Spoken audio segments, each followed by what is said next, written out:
All right, good afternoon. We'll go ahead and call to order the regular meeting for the City of Murfreesboro Board of Zoning Appeals for December 19, 2011. The first item on our agenda is consideration of the minutes for a regular meeting on November 21st, 2011. Those minutes were included with our agenda materials. Are there any revisions to those minutes? If not, those minutes will stand then approved as presented, and we will move on to new business. We'll first take up variance requests, and our first application there is Z11067 by Mr. Andy F. Hardy, requesting the following variances for property located in a residential multifamily RM16 zone located at 227 Hillside Court. And there are 6 requests here. The first pertains to an existing carport, a variance from Section 25E2 of the zoning ordinance, which states that in all residential districts, attached accessory structures and uses shall maintain the same setbacks as required for the principal structure.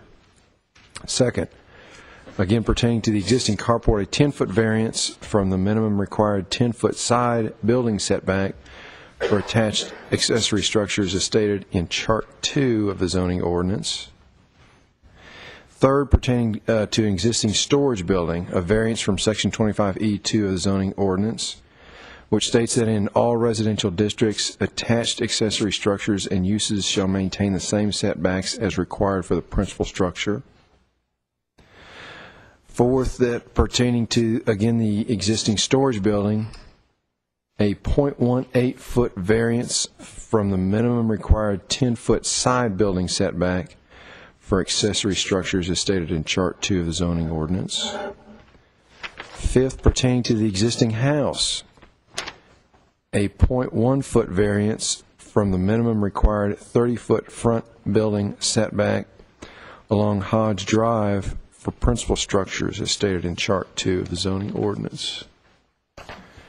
And then finally, pertaining to the existing house, a 3.9-foot variance from the minimum required 30-foot front building setback along Hillside Court for principal structures as stated in Chart 2 of the zoning ordinance. All right, Mr. Blum, we got a lot to review there. Thank you, Chairman Rogers. The crux of this application is pertaining to the existing carport, which were the first 2 variances that you read aloud. The other 4 were some encroachments that were noted, or some variances that were needed once we got the survey back from the applicant, and kind of put those 4 variance requests in as kind of housekeeping measures. And I'll go over all 6 of them. But just first, a little bit of background on the property itself and on the history of this request. The subject property is located in the Clark's Crossing subdivision, which is just south of East Clark Boulevard and just east of Memorial Boulevard. It's a 0-lot line subdivision that was built in the mid to late 80s. You'll see that the subject property, 227 Hillside Court, fronts Hillside Court, but it's a corner lot facing Hodge Drive, which is a very short street that comes in off Memorial Boulevard. And Hillside Court runs both east and west off of Hodge Drive, and it's a one-street subdivision, basically, with 0-lot lines, single-family attached homes. Mr. Hardy's home here on the corner is attached to one other home. As you know, with 0-lot line homes, the lot, as it was originally platted, encompasses both of these 2 existing lots as they are today. The structure is completed with 2 units and then re-subdivided along the adjoining firewall that separates these 2 units. So they become 2 single-family structures on 2 separate lots of record. The only thing different between those and traditional single-family homes is that these are attached along one wall. Some history of how this came to our attention. There was a carport that was erected that our Building and Codes Department received a complaint about. It's not this particular carport, but it was one that was new that went in, and when we went to investigate that complaint, and we determined that that the carport that was the subject of the complaint was in violation of the setback requirements, but there were also 5 other additional carports on the street that were in violation of the side setback requirements. And the way our zoning ordinance reads is that attached accessory structures are required to meet the same setbacks as the principal structure. And in this case, in the RM16 zone, you have, for a corner lot such as this, you have 2 front lot lines and 2 side lot lines. If we could go back to the aerial, see here you have a 30-foot front setback off of the property line that is adjoining Hodge, a 30-foot front setback off of the property line that is adjoining Hillside, and then the side setbacks work like this. There is 1 0-foot side setback, which is the side setback that adjoins the other house that it's connected to. And then there's a 10-foot side setback off of the other property line. The way this subdivision was constructed is that the property line runs right down the middle of the driveways. And as you can see on this particular lot, there was a carport installed. And as I'll point out to you on the survey of the property, the carport basically goes right up to both the north side property line and the west side property line. Now, the north side setback is 0 feet, so it's not in violation of the setback requirements. But the west side setback is 10 feet, and it is in violation of the west side setback requirement of 10 feet. After the 6 property owners were notified about the violations of the carports, and some of these carports had been up for many years, some were newer than others. This particular one, we actually located a building permit on it. This one for 227 Hillside. A building permit was issued on it in 1995. One of the previous owners had hired a contractor, and the contractor pulled the permit. The setbacks were noted on the permit, but the carport was not installed according to the setbacks that were put on the permit. And thus it was still in violation because it was installed in violation of the zoning requirements at the time. It has no grandfathered status. It's essentially been in violation since it was installed. The other 5 people who received letters with regards to their carports have taken them down. However, there are some extenuating circumstances with Mr. Hardy that led he and his daughter, Miss Bailey, who is here representing the application today, to make application to the Board of Zoning Appeals for a variance. Now we'll go over the survey.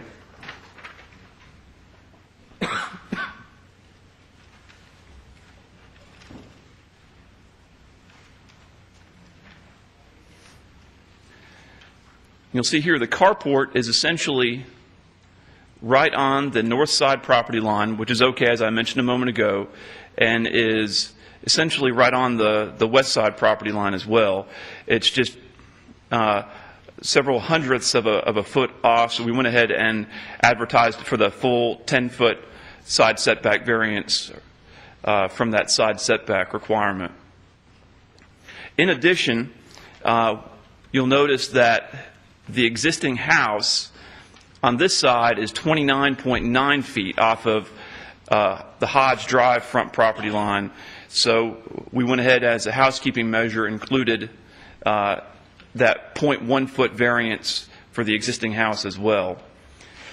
Now the existing porch, which is 5 by 12, because it's 5 feet in depth, the porch has to meet the same setback requirements for the house as well. Front porches are allowed to encroach into the front setback as long as they're not greater than 3.5 feet in depth. This front porch is 5 feet in depth and therefore is required to meet the same setbacks as the principal structure. So at its closest point, it's 26.1 feet from the front property line and needs a 3.9 foot variance. And the house was built in '88, I believe, so this has been this way for quite some time. In addition to the existing carport that encroaches into the side setback, there's an existing storage building which is about 6 by 5, so it's a small storage building. Is not large enough to have required a permit from the Building and Codes Department, but still has to meet the setback requirements. It's 9.82 feet from the side property line, and which means that it's 0.18 feet, which is just a matter of inches into that side setback. So as a matter of a belts and suspenders approach, we have included variances with regards to the house and to that existing storage building as well, in addition to the carport.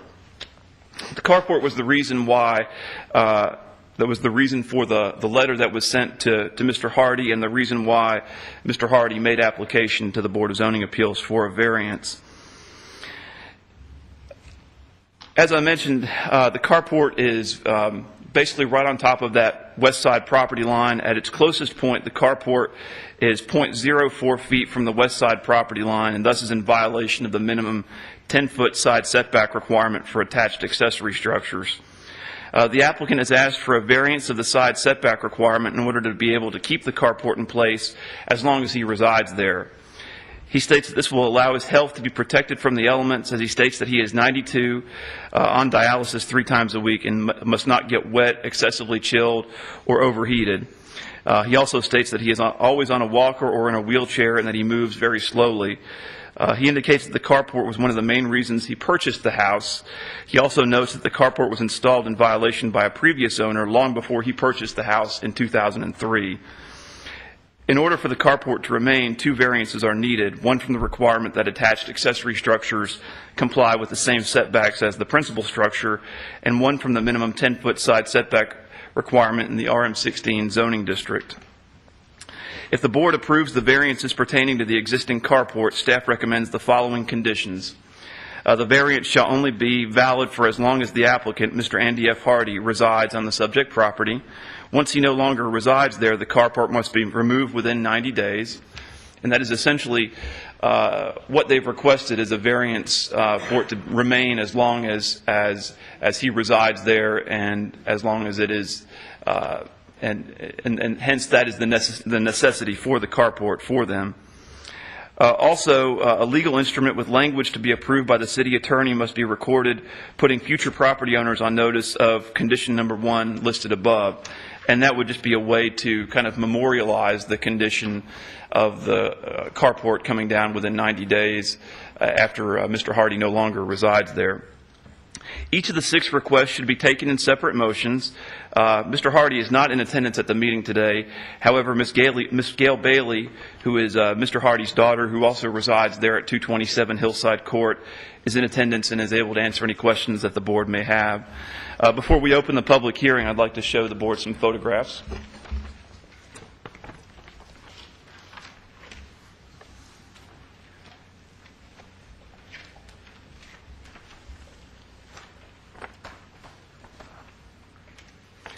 This is the front of the existing house.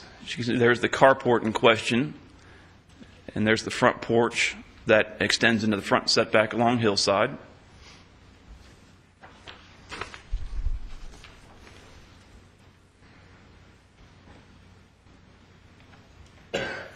This is the neighboring property to the west. There's the carport in question.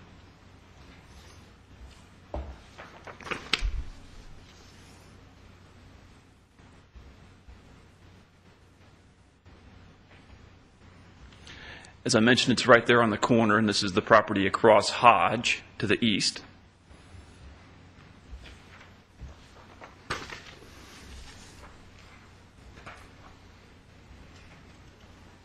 This is the side of the house as it faces Hodge. As I mentioned, that's where it encroaches 0.1 feet into the front setback along Hodge.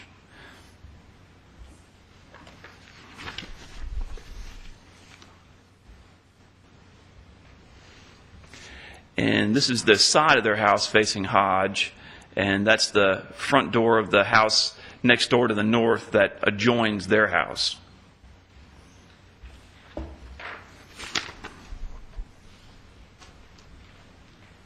This is a view of the front porch as it encroaches a little bit less than 4 feet into the front setback along Hillside.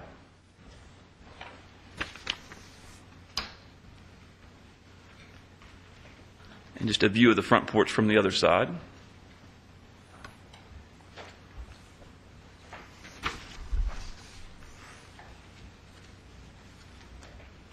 This is the storage building in question that actually sits underneath the carport, but we're treating it as a separate structure.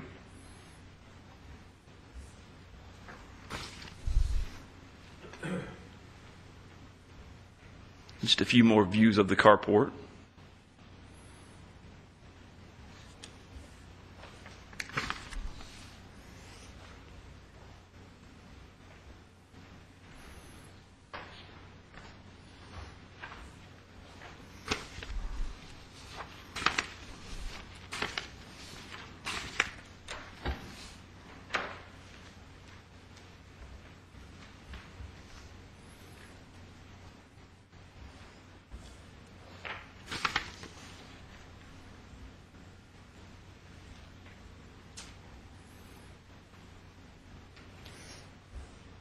And with that, I'll be happy to answer any questions. And as I mentioned, Ms. Bailey is in attendance as well, representing her father. All right. Thank you, Mr. Blomley. Questions for Mr. Blomley?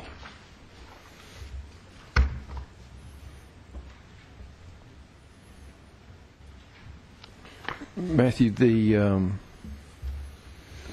I understand the request for the variance in the carport, the request for the variance.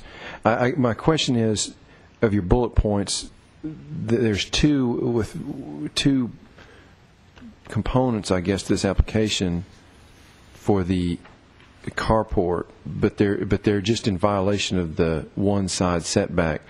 The other component is this variance from Section 25E2, which states that in all residential zoning districts, there has to be a separate motion, and if just to get a variance, it's not good enough that we're granting a variance or being requested to grant a variance to this 10-foot side setback. You also have to go and say it'd be exempt from 25E2. I think what we're trying to do is over the last several months, we've tried to be more thorough in every possible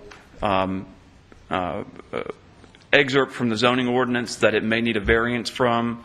We're trying to include the variances to everything that applies. Okay, but those two are essentially the same thing. They're both addressing the same violation. That's correct. Okay. That's correct. And the same with the two regarding the existing storage building. Right. Okay. Any other questions? All right, thank you.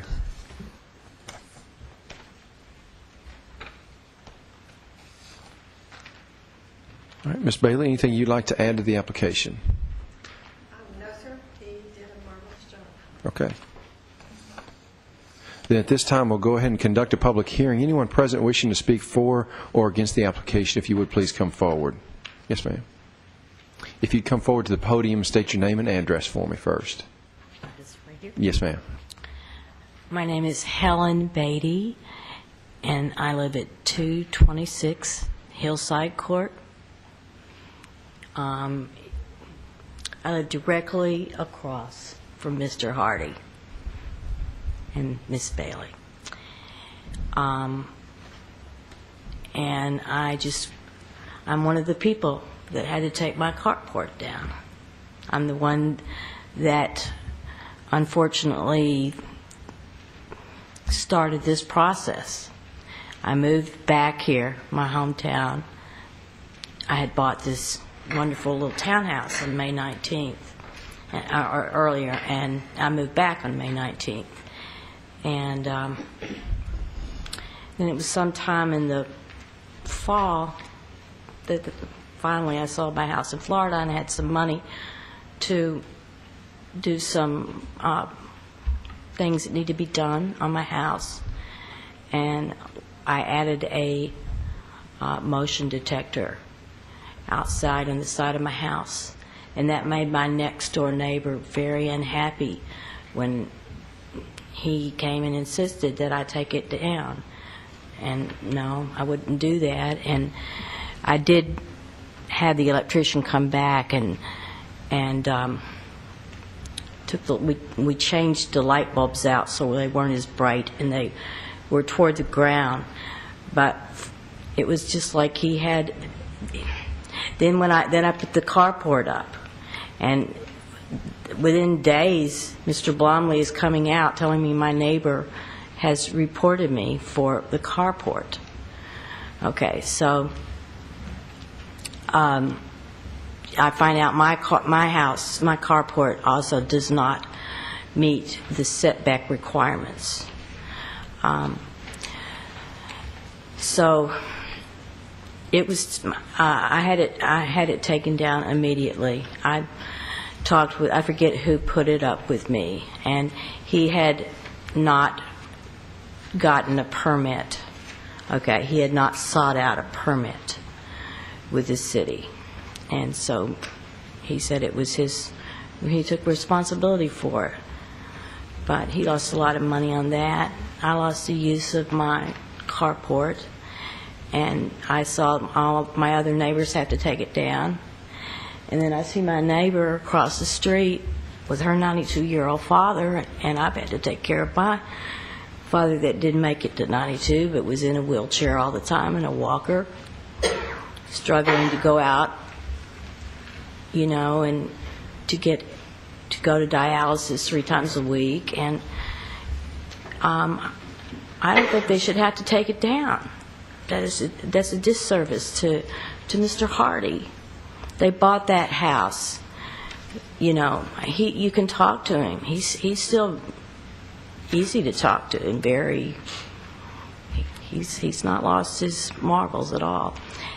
And he bought that house, you know, not because of that carport, to try to safeguard his health, and that's going to really put his health in jeopardy if it comes down. And I don't want to see that happen. I really don't. And I hope you'll let them keep it up. Okay. Thank you, Ms. Beatty. Anyone else wishing to speak for or against the application?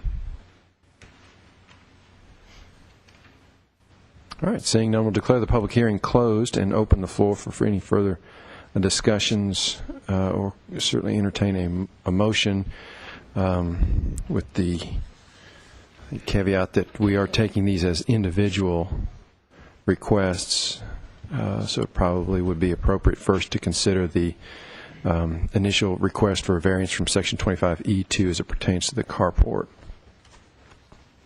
Chairman, I would like to make just a little comment about this. This is a somewhat unusual situation in that, generally speaking, variances granted to property run with the property. The board does, however, have the power to put conditions on variances, and it's the opinion of us in the legal department that putting this kind of a condition on this variance, that it lasts only for so long as Mr. Hardy lives at this house, is appropriate if the board so chooses. Also, this is variance, generally speaking, a variance is addressed to property conditions. And this one really is not. It's more a use condition and almost would be more appropriate as a special use permit, but that's not quite appropriate either. This is one of those round pegs that doesn't have a square hole that it fits into. On the other hand, we as a city are required, and we as a government are required by federal law to make reasonable accommodations for people who have disabilities. From my understanding, I've not met Mr. Hardy or talked with him, but looking at the file, and I assume everything we've been given is correct, I think it would certainly be reasonable to consider that Mr. Hardy has a disability, and allowing this carport to remain in place for so long as he is there seems to be a very reasonable accommodation to help him take care of himself and help his family take care of it. And it seemed after we discussed this at the staff level, and including with Ms. McGann and the city attorney, that this seemed to be the most appropriate way to put this into place, which is to bring it here for this board to consider, and assuming this board so agrees, then to essentially grant a temporary variance to this property owner as an accommodation to his situation, and just treat it that way. All right, thank you, Mr. Ives. The time limitation, Mr. Ives, it only applies to the carport, issues pertaining to the carport. Correct. I think the others, we had some discussion about the others too. To an extent, these are almost so minor that they probably wouldn't be here Otherwise. if it weren't for the fact that we had to come here for the carport, and there was discussion both ways, and the conclusion was, okay, let's bring everything, even though it's a de minimis situation, go ahead and bring it all. But yes, the conditions related to the house itself would certainly merit permanent variance. So the two staff recommendations both relate to the limited nature of the variance, so they should only be, any motion should only append those when we're talking about the carport. Is that fair to say? That's correct. That's the way I've worded that is that if the board approves the variances pertaining to the existing carport, staff recommends the following conditions. We've made no recommended conditions with the other four, as since those are all, that the house is there. It is what it is, essentially, that existing house. And that existing storage building is 0.18 feet into the side setback line, which equates to a matter of inches. And according to Ms. Bailey, that existing storage building that was under the carport was also there when they purchased the house.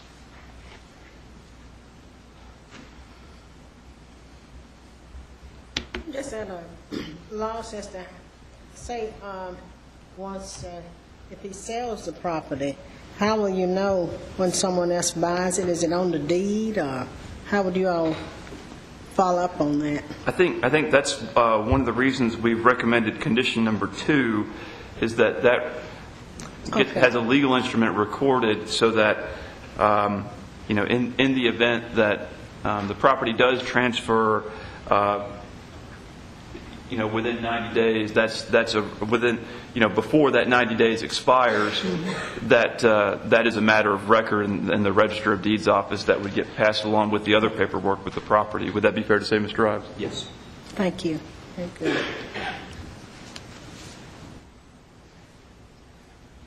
Sheriff, if there's no further discussion, I move for approval of the first item pertaining to the variance regarding Section 25E2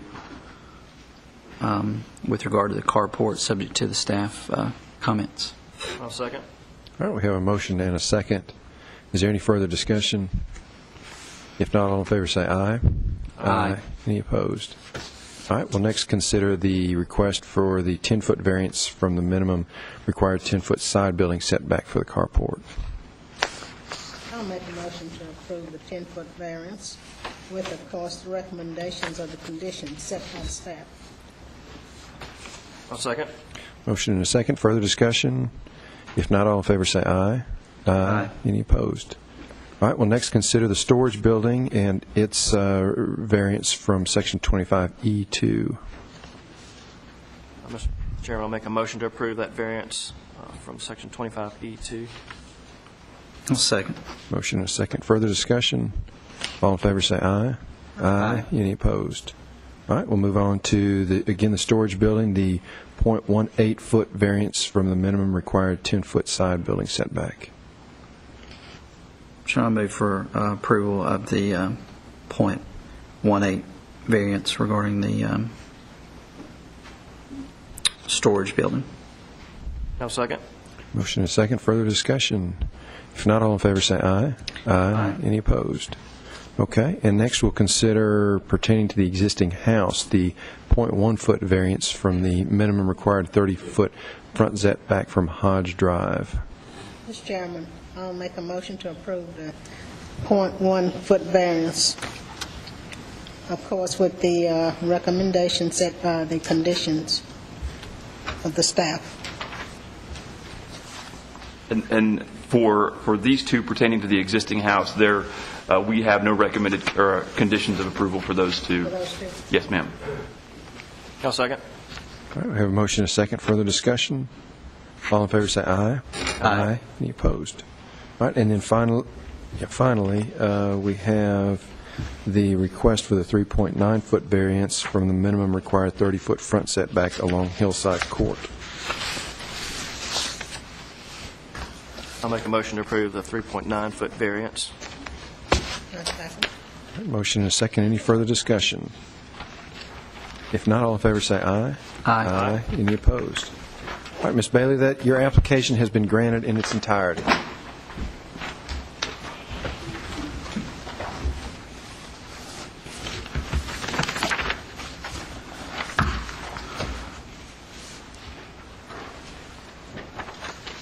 All right, we will next consider application Z11068 by Mr. Roy Saylor for Rutherford County Habitat for Humanity, requesting a 16-foot variance from the minimum required 30-foot front building setback.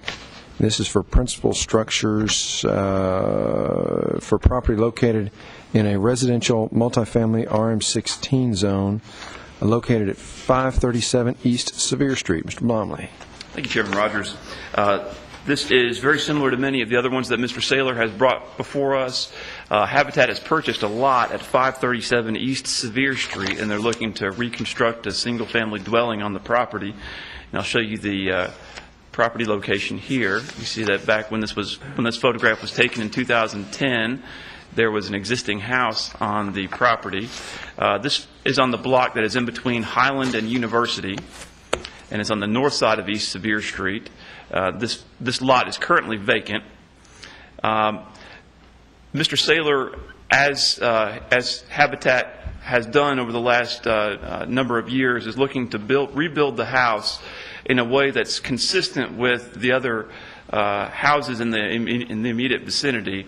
As you know, we've had situations before where infill houses have been built at the current suburban setbacks that are pushed way back further than the houses in the older parts of town that were built closer to the front setback line. And so Mr. Saylor has requested a 16-foot variance of the minimum required 30-foot front setback in the RM16 zone, and that would put it pretty close in line with the other houses directly to the west of the subject property. The lot is actually plenty big enough to build a house on without a setback variance.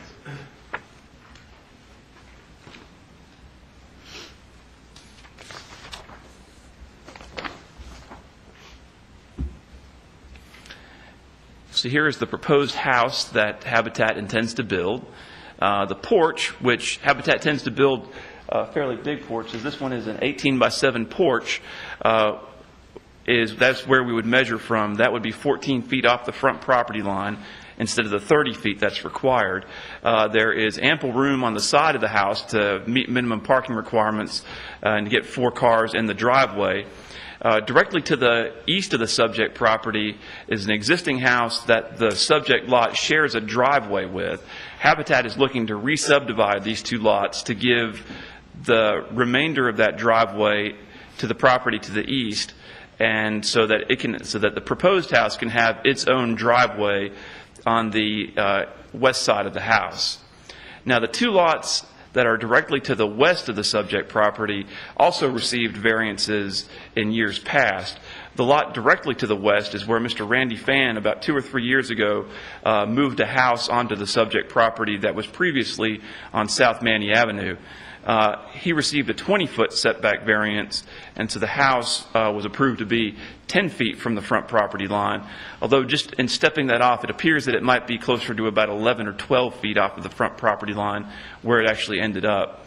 And then Habitat, several years ago, 2 doors down, received a 17-foot front setback variance so that the house could be 13 feet off the front property line. So as you can tell, this request is consistent with past requests in the immediate vicinity. Staff believes that the subject lot is a good candidate for a front setback variance, although a single-family home could be built on this lot without any variances. Rutherford County Habitat for Humanity has made a concerted effort to build in harmony with the existing homes in the older parts of the city. Much of the development near downtown predates current zoning regulations and is built much closer to the front property lines than current zoning regulations allow. After visiting the subject property, staff observed that many of the houses in the immediate vicinity are indeed closer to the front property lines than the 30-foot front setback. Photographs depicting the proximity of the surrounding homes to the street have been included for the board's review. And this is the subject lot here. As you can tell, that house that was in the aerial photo has been torn down.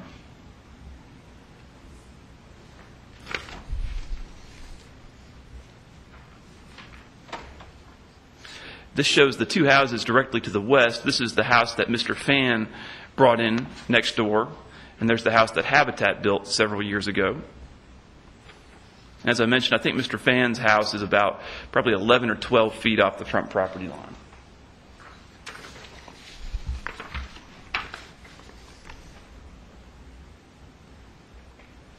This is the house directly to the east.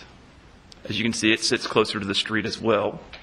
And that shared driveway, after Habitat re-subdivides the land and gives the rest of that driveway to the property owner to the east, will be all on that lot next door.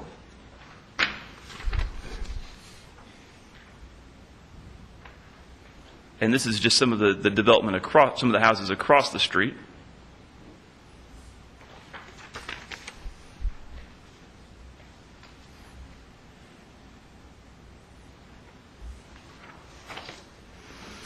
In addition, the request is generally consistent with the recommendations of the Manny Avenue Comprehensive Plan, which is used as a planning tool for the subject area by the Planning and Engineering Department, as well as the Planning Commission and the Board of Zoning Appeals.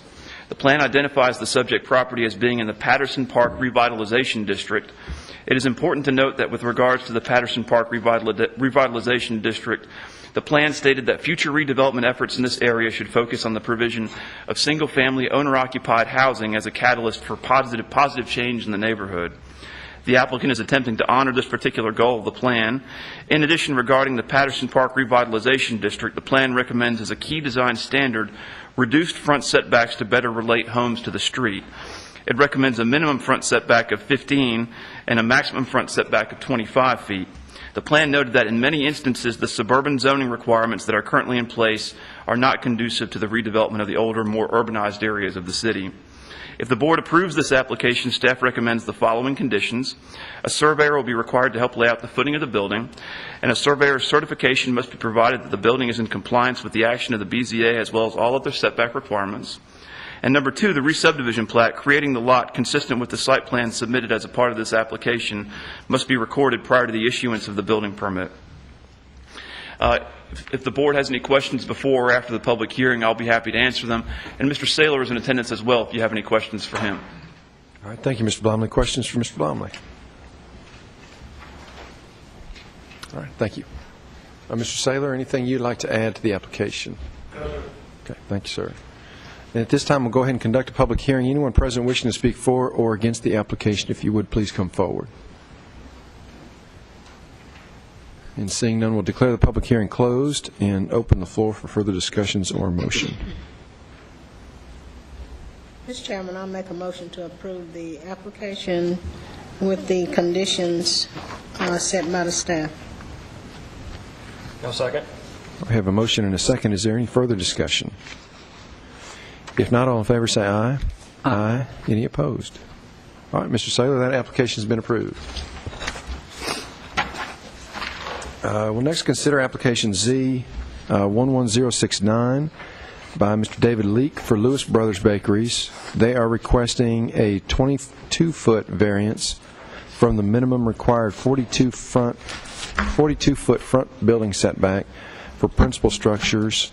And this is for property located in a heavy industrial zone at 847 through 855 Scott Street. And Mr. Blomley, if you review that one for us, please. Thank you, Chairman Rogers. Be glad to. Subject property is located, as you mentioned, at 847 through 855 Scott Street. There are two buildings in the subject property. One is 847 and one is 855. You could bring up the aerial photo. This is the Lewis Brothers Bakery building, which is 847, and this is the Lewis Brothers offices, which is 855. Sits right on the corner of Dashiell and Scott Street. Property is zoned HI, heavy industrial, which requires a 42-foot front setback. As you can see, and I'm going to zoom in here,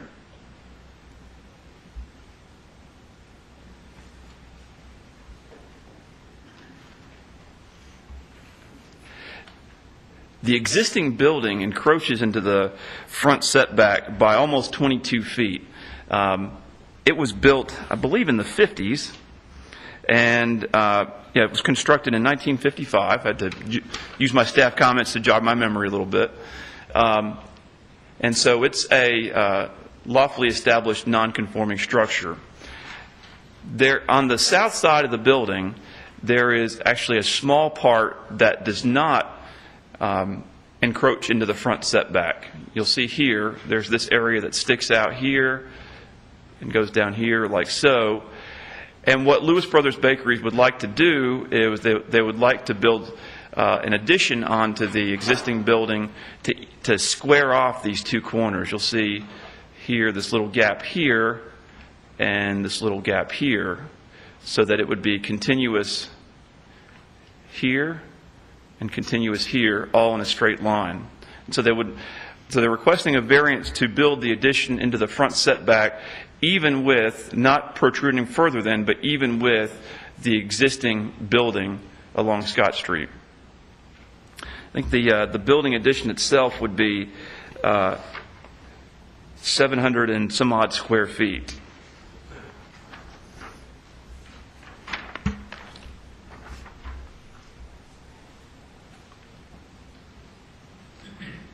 And to kind of give you an idea of what it would look like, you see here is the existing building here, and see how it comes down like so and has this little area that juts out, but is not even with the back or the front of the building. And they're looking to fill in this area here and to fill in this area here. And this area requires no variance at the rear of the building, but this area here, you can see the setback line with the dotted line, the 42-foot front setback in the heavy industrial zone. That front addition would require a variance.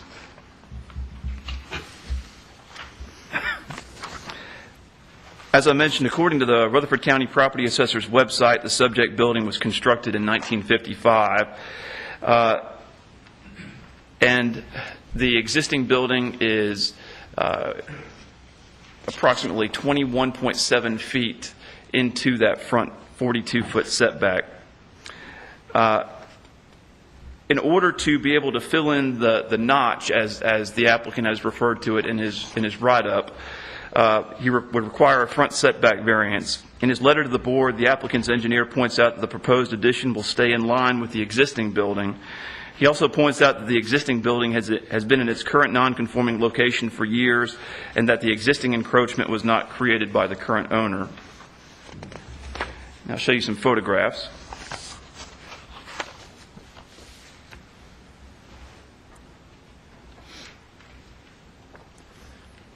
And you'll see here is, and this photograph is taken from Scott Street. Here is this little notch, as he's called it in his write-up, that they would like to fill in. And here's that area on the south side of the building that is not even with the rest of the building.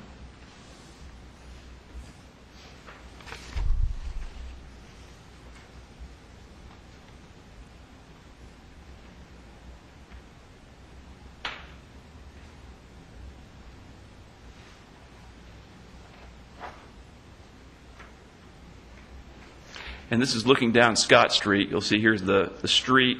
Here's the existing building that already encroaches into the front setback. And here's the area that they want to fill in.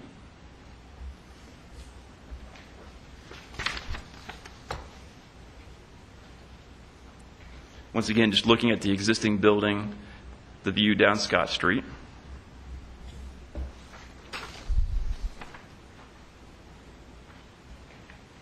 This is the property directly to the south of the subject property.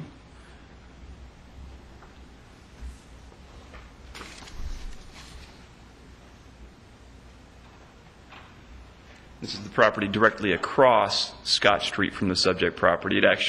This is the back of the building. The front of it is on West College Street. If the board approves this request, staff recommends the following conditions. A surveyor must help lay out the footing of the structure, and a surveyor's certification must be provided that the structure is compliant with the actions of the board as well as all other setback requirements.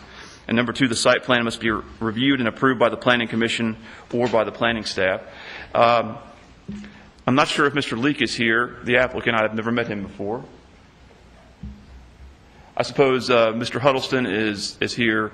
Mr. Huddleston is Mr. Leak's engineer, and I believe that Mr. Huddleston would be able to answer any questions if you had any for him. We need to conduct a public hearing, and I'd be happy to answer any questions if you have them for me as well. All right. Thank you, Mr. Blomley. Questions for Mr. Blomley? All right. Thank you, Matthew. Mr. Huddleston, anything you'd like to add? All right. And at this time, we'll conduct a public hearing. Anyone present wishing to speak for or against the application, if you would, please come forward. And seeing none, we'll declare the public hearing closed and open the floor for further discussions or motion. Mr. Chairman, I move for approval of the variance subject to staff comments. No second. All right, we have a motion and a second. Is there any further discussion? If not, all in favor say aye. Aye. Any opposed? All right. Mr. Huddleston, that application was approved. And now we will consider special use permit request, variance requests. We have one of those, application Z11070 by Mr. Steve Steele of Huddleston Steel Engineering for New Hope Church of God in Christ.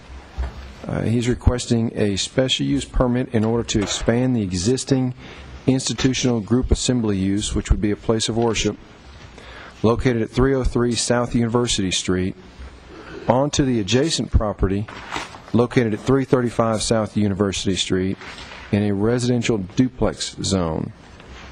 The applicant is also requesting a variance from Section 9DZZ1 of the zoning ordinance, which states that parking areas for the institutional group assembly uses shall not be permitted in the required front yard. All right, Mr. Blomley, if you'd review that one for us, please. Thank you, Chairman Rogers. The New Hope Church of God in Christ is in existence right now at 303 South University Street, which is at the southeast corner of Sevier and University, actually just right down the street from the Habitat for Humanity request that we had several items ago. And if we can pull up the aerial photo, this is the existing church that was built in the mid-90s, and I believe it replaced an older church building that was there since around the 50s. And they received a special use permit and a variance request. The church property right now is split zoned. It's partially zoned commercial local, the front part of the parking lot, and a part of the building is actually zoned RS8. So they were required to go to the Board of Zoning Appeals back in, I believe it was 95 or 96, when they redeveloped the church property, and for a special use permit and for a setback variance for the building, a front setback variance along East Sevier Street. The church has recently acquired the lot directly to the south, which is zoned RD. There's an existing residential structure on the property that the church would like to tear down and construct some additional parking. And in order to expand an institutional group assembly use in a residential duplex zone, a special use permit is required from the Board of Zoning Appeals. In addition, as you read, Chairman Rogers, they're also requesting a variance from the requirement that parking cannot be located in the required front yard. And when we say required front yard, we're really talking about the required front setback. And in the RD zoning district, there's a 30-foot required front setback. And the zoning ordinance, unless there's a variance granted, would prohibit there from being parking spaces in that 30-foot required front setback. And part of the reason for that is to maintain some amount of green space at the front of properties in a residential zone. Now, the applicant has submitted a site plan.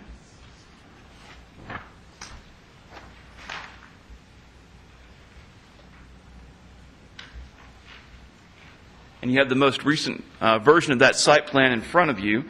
The parking lot would have ingress, egress from the front from South University Street. And the applicant is proposing the equivalent of a Type A buffer along the south and east lot lines. There are residential structures, although I believe some of them may be abandoned, but at the same time, there will, at some point, we must assume that those structures will be occupied and will want to maintain some amount of a buffer between the parking lot and those residential uses. So the applicant is requesting the equivalent of a Type A buffer, and he'll be able to maintain the 10-foot strip along the entire southern property line. The eastern property line, he shows at least 5 feet, and according to our Urban Environmental Department, 5 feet would be the minimum where you could achieve the equivalent of a Type A buffer. In addition, staff had recommended in its staff comments that a privacy fence be erected along the south and the east property lines, particularly because with a parking lot with cars there at night, there will be the tendency of headlights to shine across the property line. So the applicant has in his revised plans is showing that 6-foot tall privacy fence along the south and east lot lines in order to minimize the impact on the residential neighbors to the south and to the east.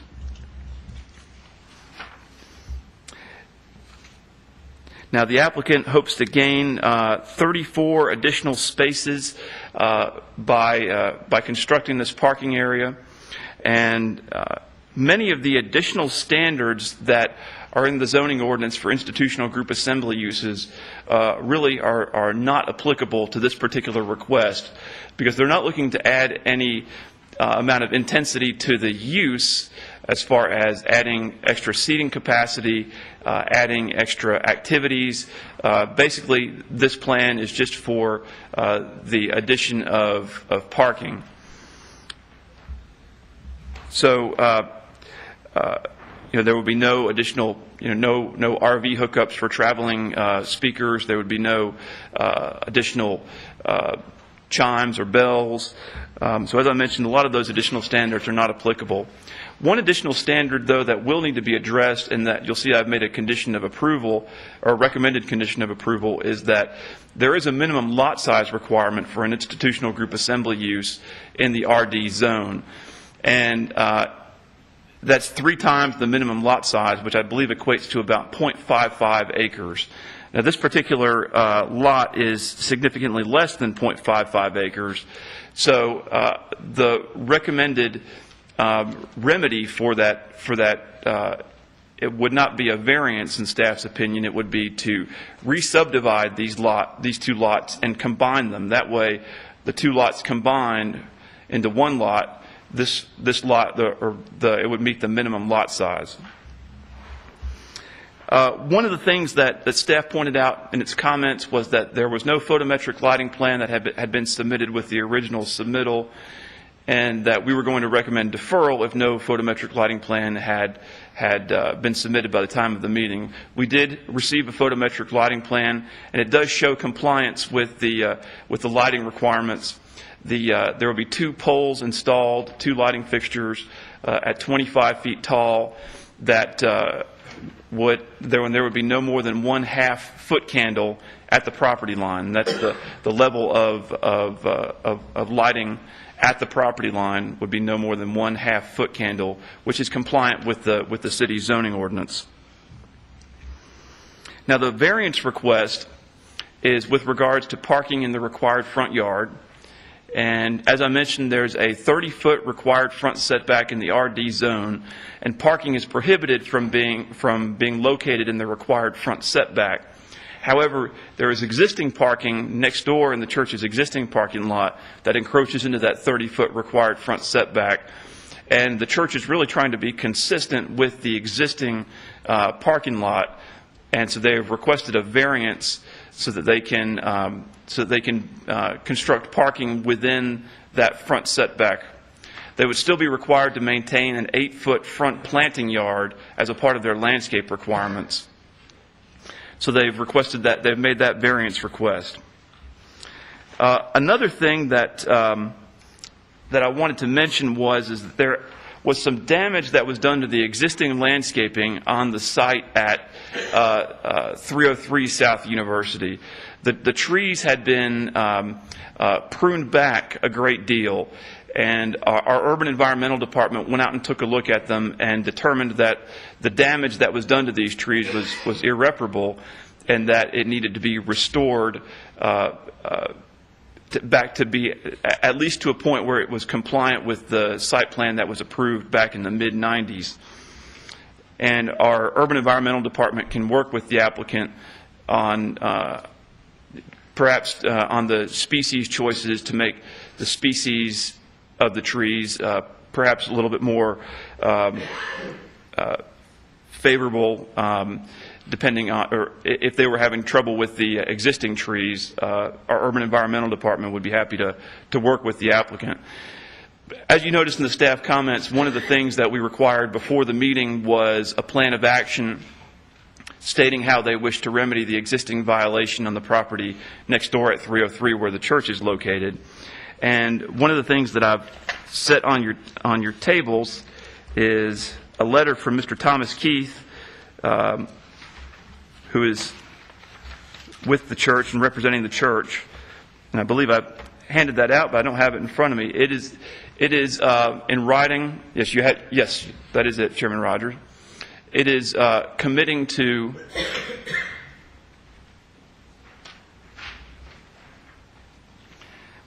says the trustees of New Hope Church of God in Christ met on Friday night, December 9th.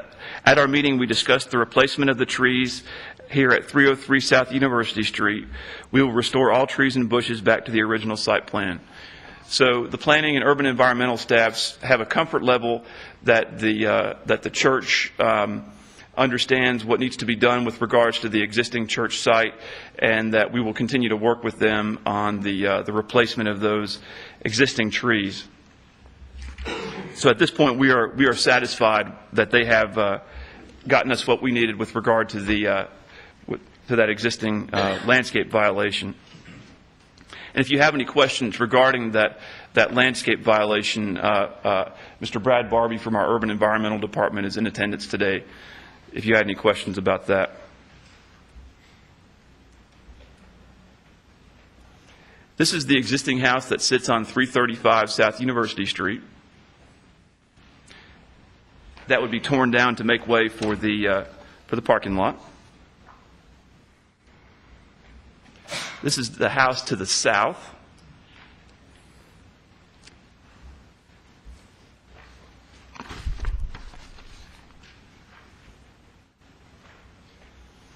This shows the church in relation to the house that would be torn down.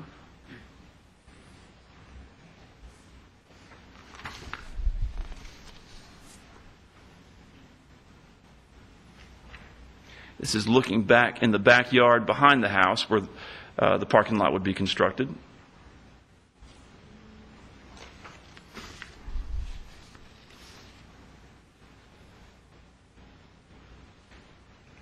This is another one of the houses that's due south of the subject property.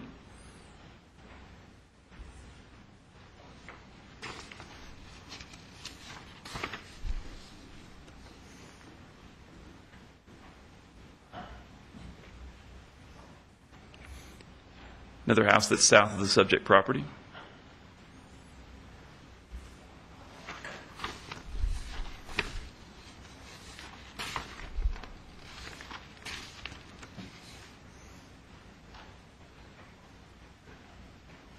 This is the existing church site.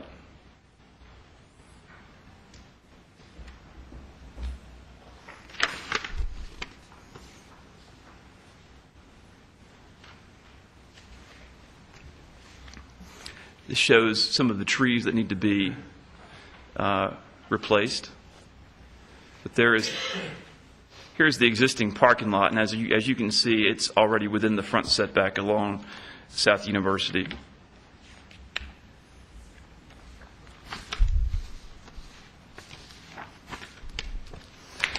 If you have any questions, I'll be happy to answer them.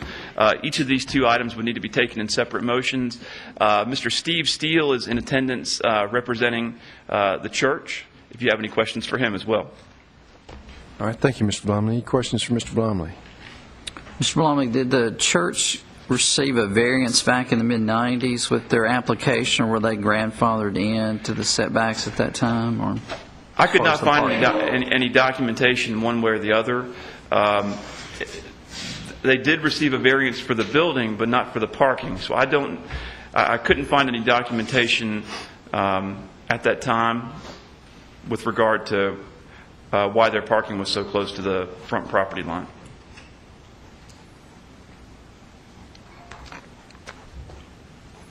Now, I did want to mention that I did hand out revised recommended conditions of approval, and I'll read those real quick.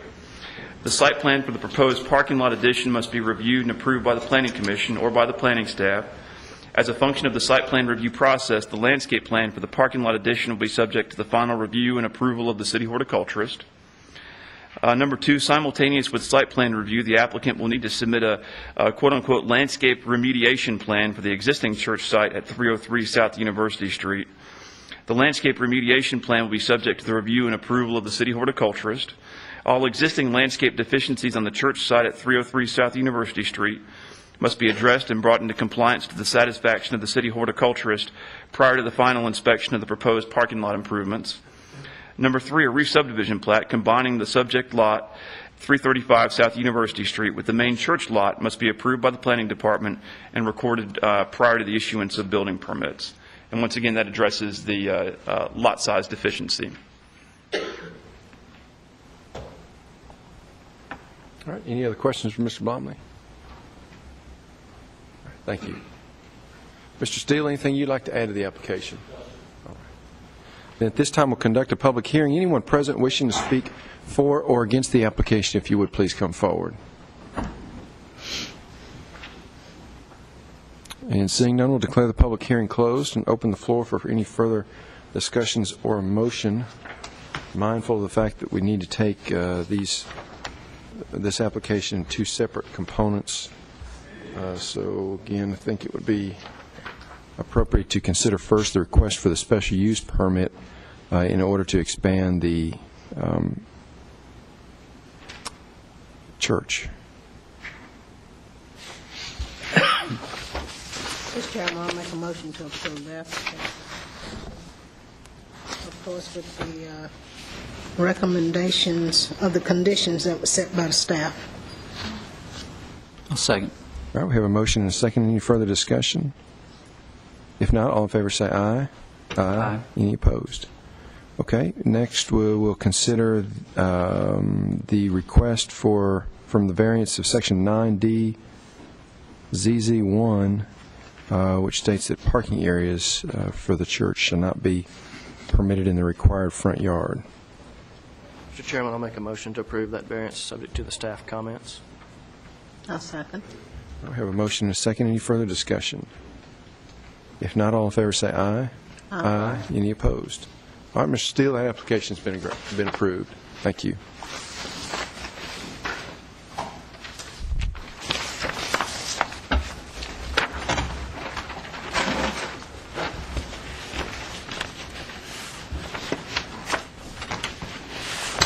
A little reconfiguring here.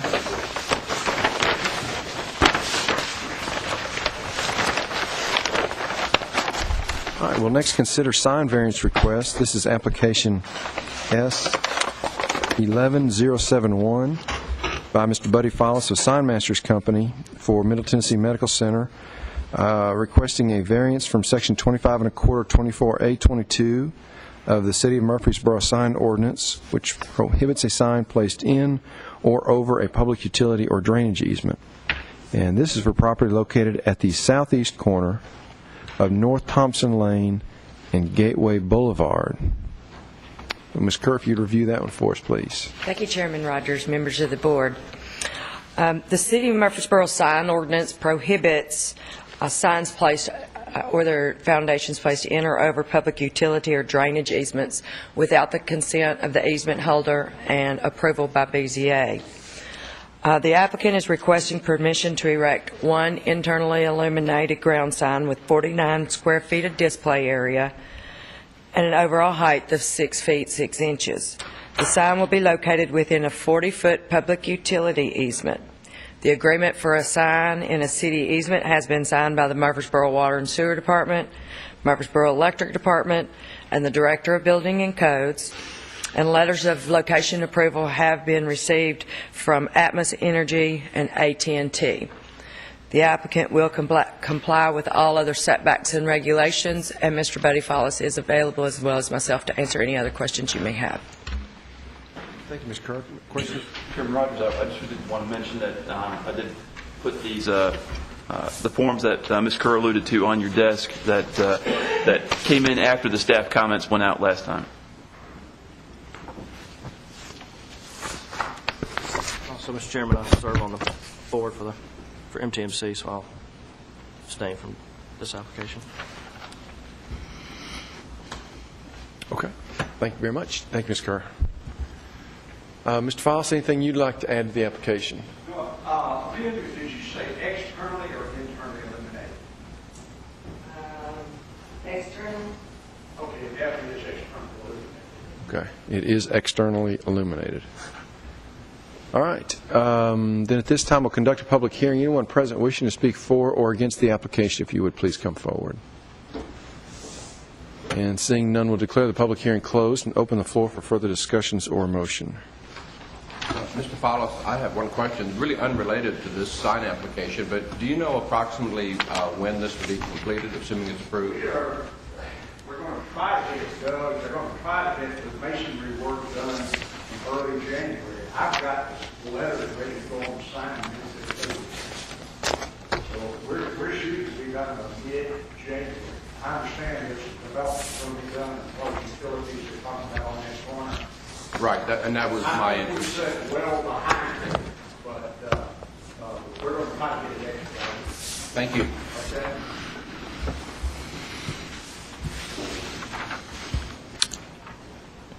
Okay. Ready for a motion? Chairman, I move for approval of the variance, subject to staff comments. I'll second. All right, we have a motion and a second. Is there any further discussion? If not, all in favor say aye. Aye. Any opposed? All right. Mr. Foss, that application has been approved.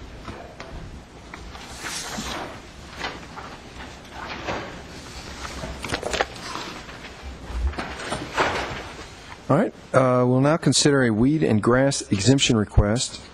This is application W11072 by Mr. Stan Vaught and Ms. Terry Vaught. They are requesting an exemption from the weeds and grass ordinance on property located south of Venture Point Apartments along the south side of Mercury Boulevard as provided in City Code 1453. It is requested the property return to a natural state or as a wilderness area. Mr. Blumley, if you'd review that application for us, please. Yes, sir. Thank you, Chairman Rogers. Our final public hearing today is, as you mentioned, on the south side of Mercury Boulevard. The board will recall that at the July and September regular BZA meetings, the planning and legal staffs informed the board of an ordinance that was passed earlier this summer pertaining to exemption requests from City Code Section 14-53, also known as the Weeds and Grass Ordinance. The legal department prepared a memo prior to the September meeting summarizing the new ordinance and the process for requesting an exemption. This memo has been included in the agenda materials this month as well for the board's reference. The subject property is identified as Tax Map 103B, Group B, Parcel 17, and is located along the south side of Mercury Boulevard, west of Dill Lane. It is owned by Mr. and Mrs. Stan and Terry Vaught, who are also the applicants. According to the Building and Codes Department, the part of Section 14-53 that applies to this property is as follows. It shall be cut, clipped, or controlled through chemical means at least twice between It shall be cut, clipped, or controlled through chemical means at least twice between March 1st and November 30th of each year, with cuttings or clippings being at least 3 months apart. Also, since it is adjacent to improved residential property, it shall be kept clipped to the same standards as small tracts within 50 feet of such improved residential property. A copy of this portion of Section 14-53 has been included in the Board's agenda materials. The subject property is zoned RM16, residential multifamily, but is currently undeveloped. There are several easements on the property, including a sanitary sewer easement along the north and west property lines, and the sanitary sewer easement is along this property line and along this property line, and a TVA transmission line easement with associated infrastructure. And you can see the lines running diagonally along the property line from Mercury Boulevard to the subdivisions to the west. The subject property has a small amount of frontage on Mercury on its north side, which would be here. Also bordering the property to the north is the Venture Point apartment complex, which is here with the green roofs. Another smaller apartment complex borders the property to its east.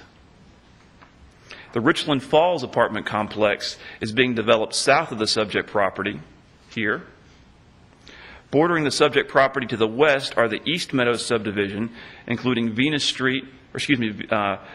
Place and Diana Street, which is right here.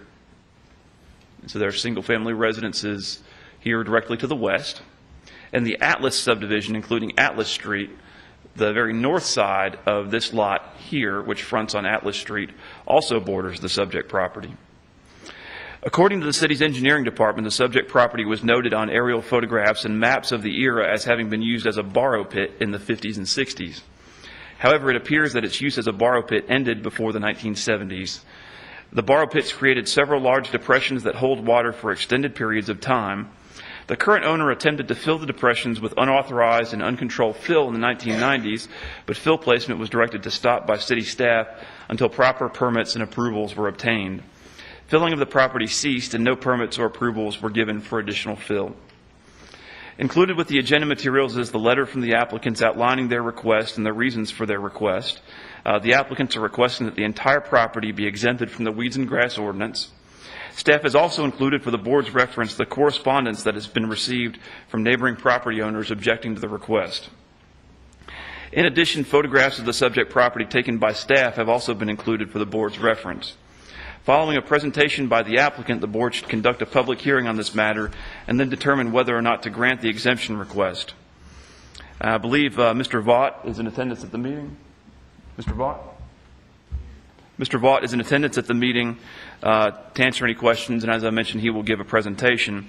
In addition, members of the planning, engineering, building and codes, and legal staffs will also be available. One thing I'd like to point out to you is that Mr. Sam Huddleston, the city's environmental engineer, did draft a memo regarding this request and put it on your tables, and he'll be available to address that memo. And before Mr. Vaught comes up, I'll show you some photographs of the subject property. I will mention that we did conduct a tour of the subject, a walking tour of the subject property this morning at 10:30.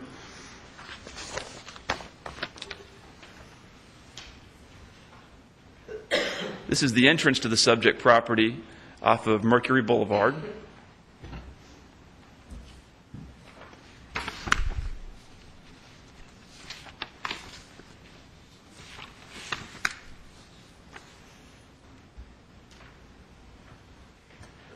This is an existing tree line that is along the north side of the subject property, and this is the Venture Point Apartments to the north.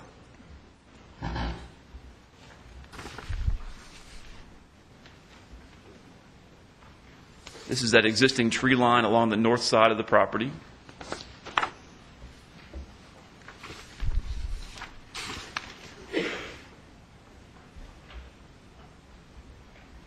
And once again, this is the north side of the property looking at one of the buildings in Venture Point.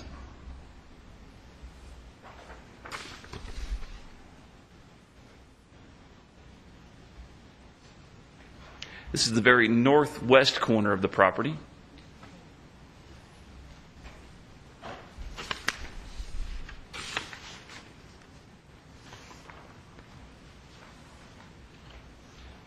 Once again, looking along the west property line.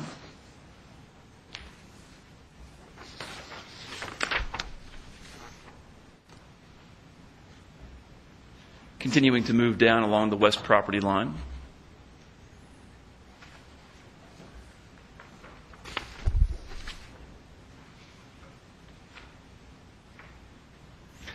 Looking to the south along the west property line.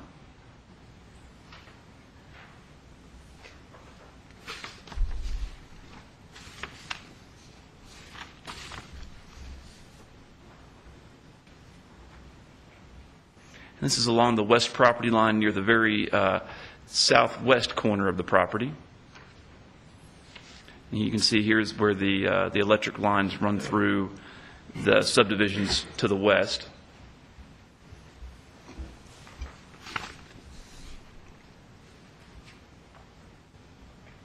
This is that existing electric infrastructure on the subject property. This is a TVA tower, and I believe this is a Middle Tennessee Electric tower.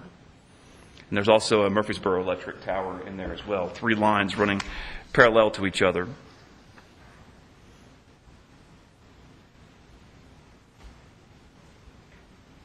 This is kind of looking towards the north of the property from the middle of the property.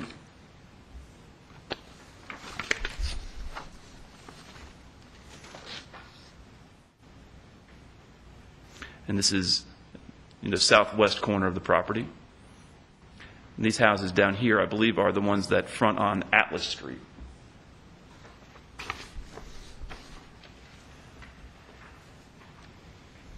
This is looking to the south. This area to the south is where they're constructing the Richland Falls apartment complex.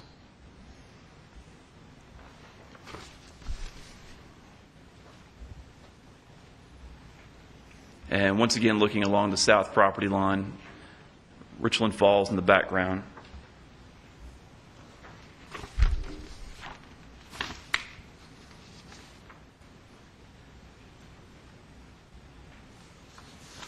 And this is the base of that TVA tower.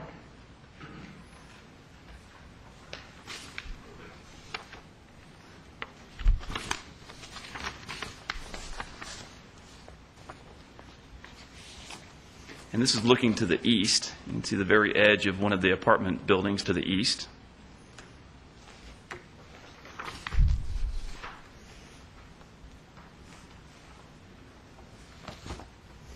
And that's the apartment complex to the east.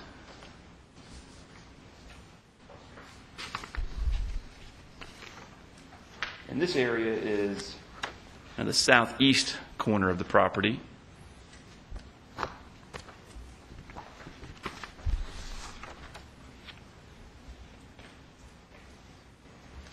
And once again, the southeast corner of the property.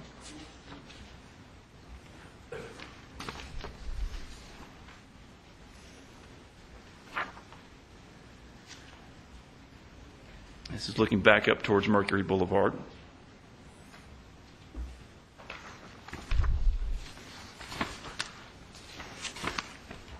Now, I won't show all the photographs. I told Mr. Dodd this morning when he said he wouldn't be able to make the ride around, not to worry that I would have a virtual tour at the meeting. With that being said, I'll be happy to answer any questions. But as I mentioned, we do have some other staff members here that might be able to more expertly answer questions, including Mr. Huddleston from Engineering, Mr. Holtz from Building and Codes, and Mr. Ives from the Legal Department. And as I mentioned, we do need to conduct a public hearing on this matter. All right.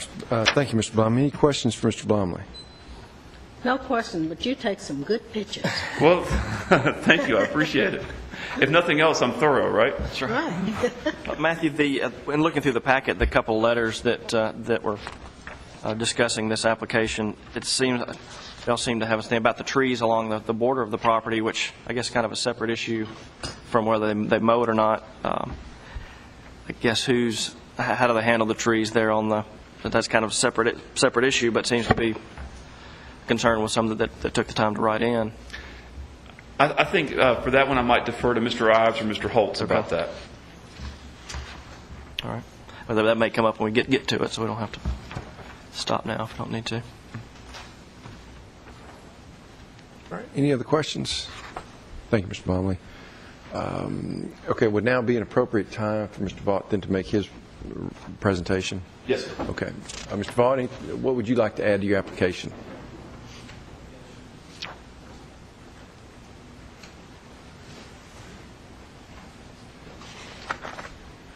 Thank you, Mr. Chairman, for allowing us to come before this body.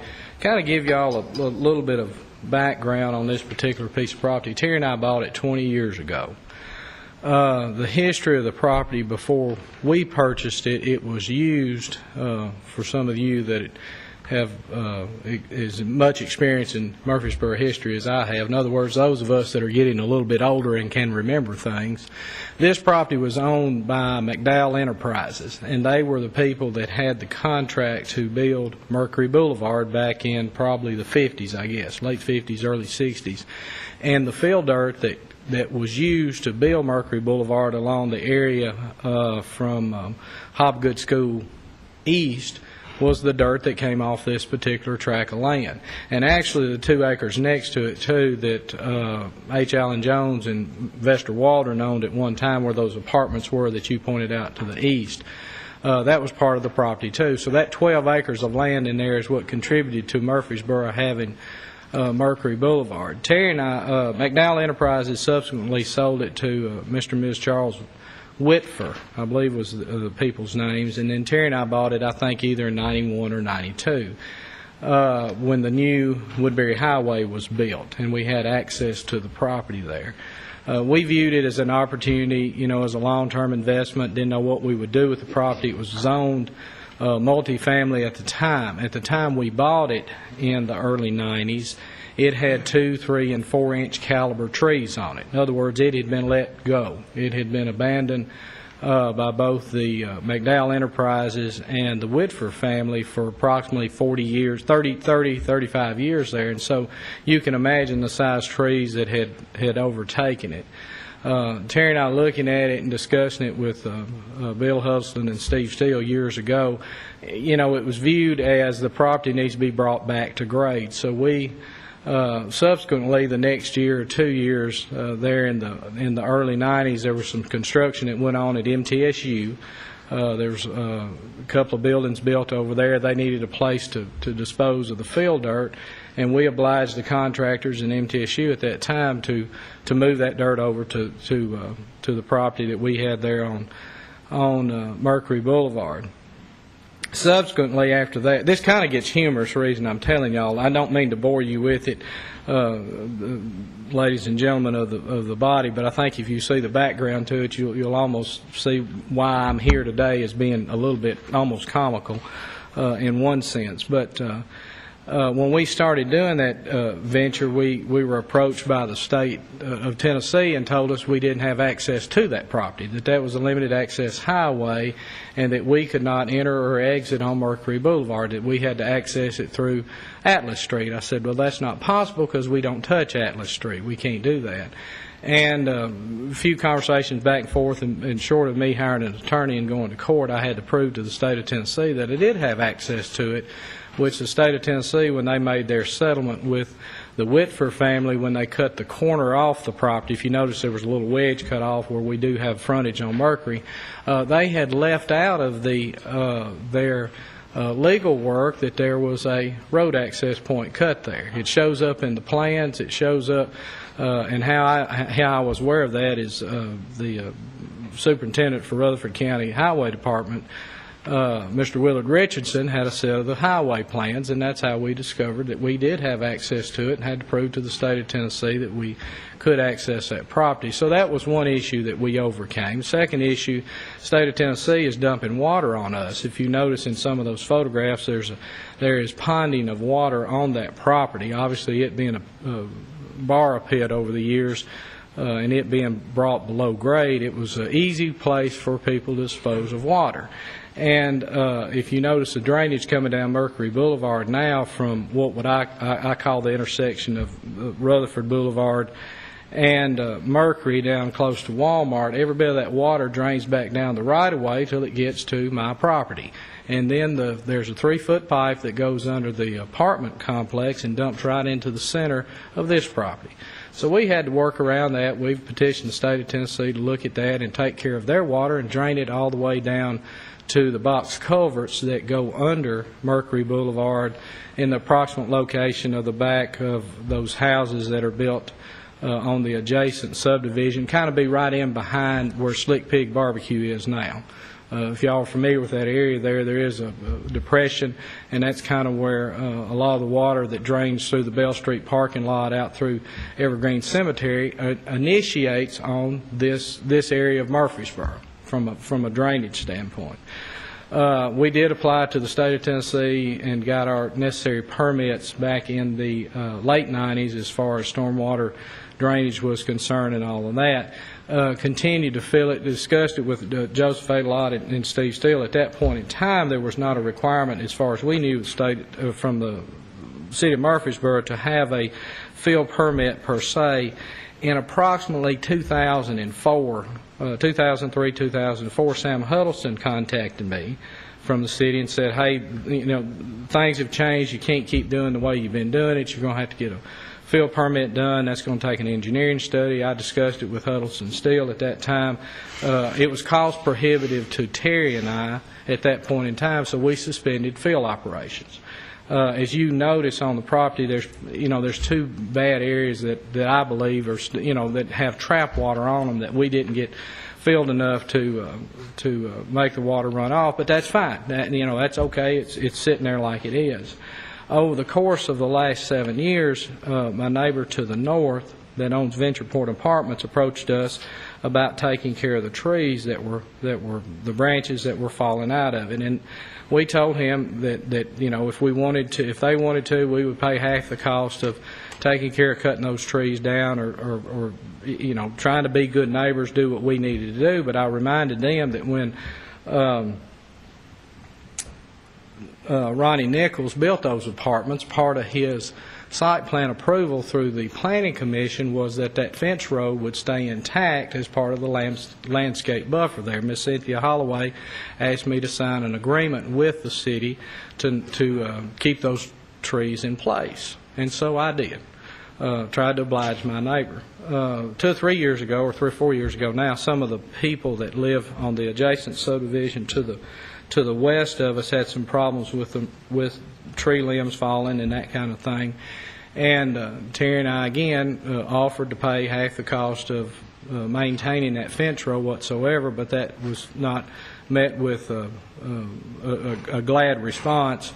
To go back and look at that again, I think we made a decent offer to participate in the cost of trimming those trees if that's what the neighbors wanted to do. We subsequently had the property resurveyed and that property line marked to the west, and ladies and gentlemen, forgive me if I can't get this exactly right, but probably 80 to 85% of those trees are on the neighbor's property. They're not on our property.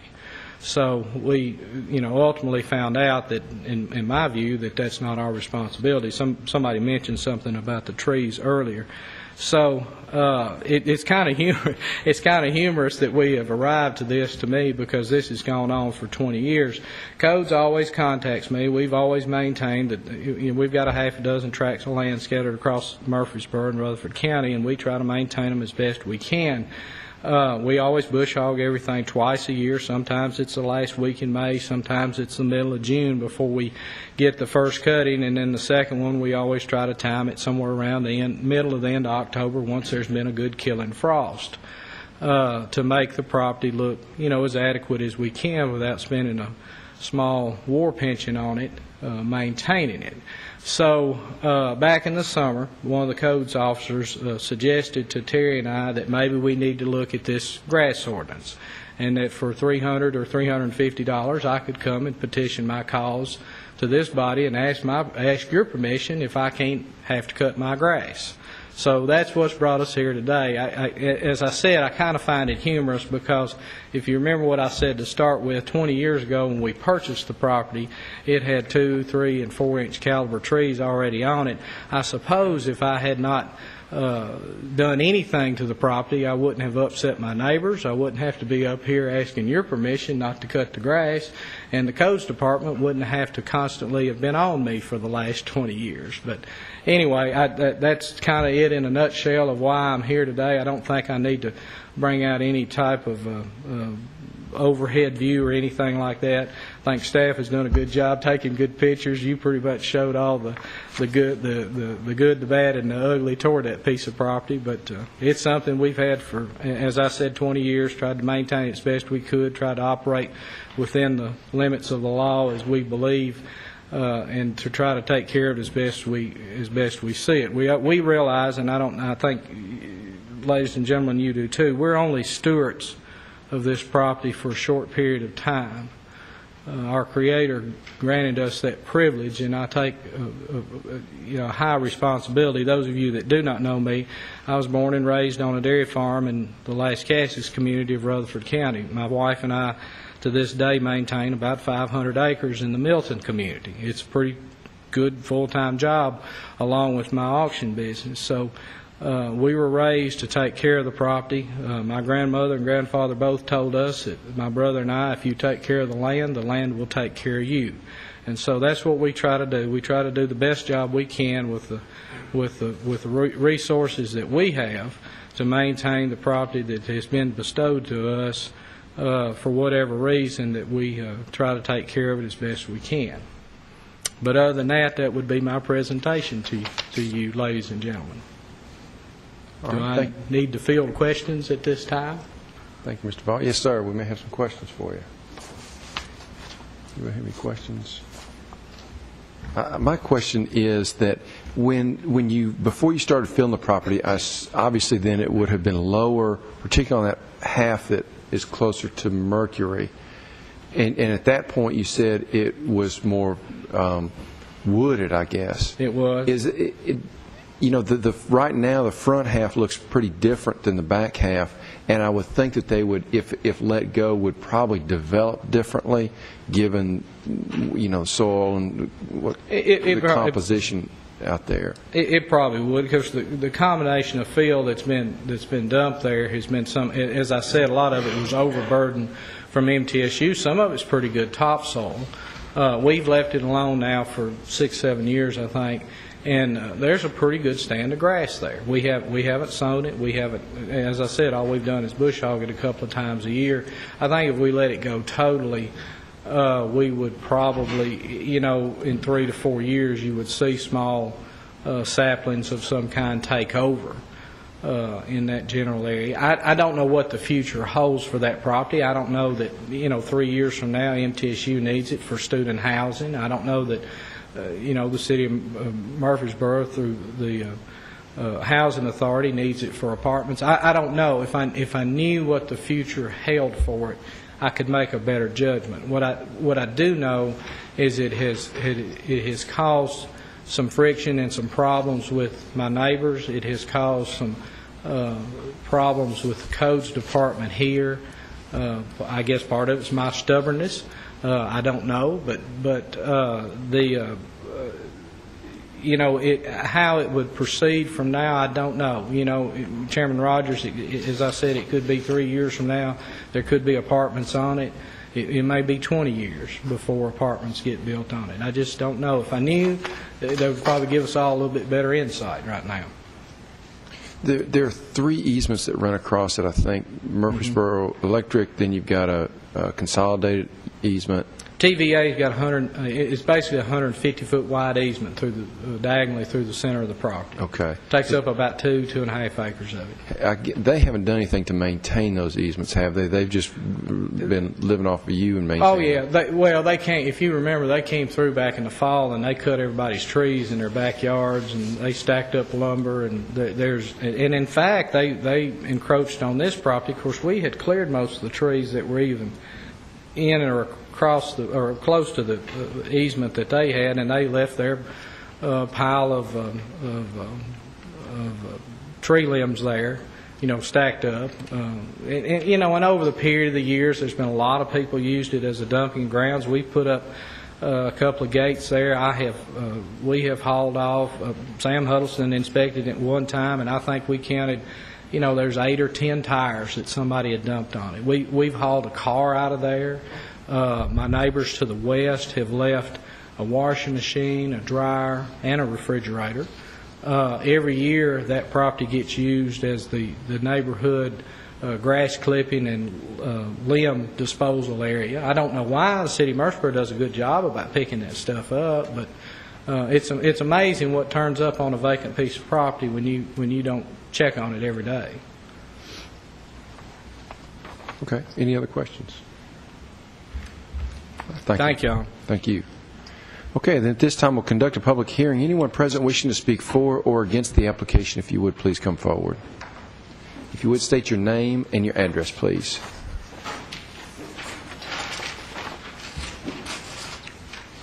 My name is Connie Prytula. I live at 411 Venus. Thank you. Thank you, Mr. Rogers. And Thank you. my complaint is if he mowed down the grass, that would be fine. But what about the trees that were there originally that held the grass and held the water? They would soak up. Their roots would help drain and absorb some of this water that is now pooling.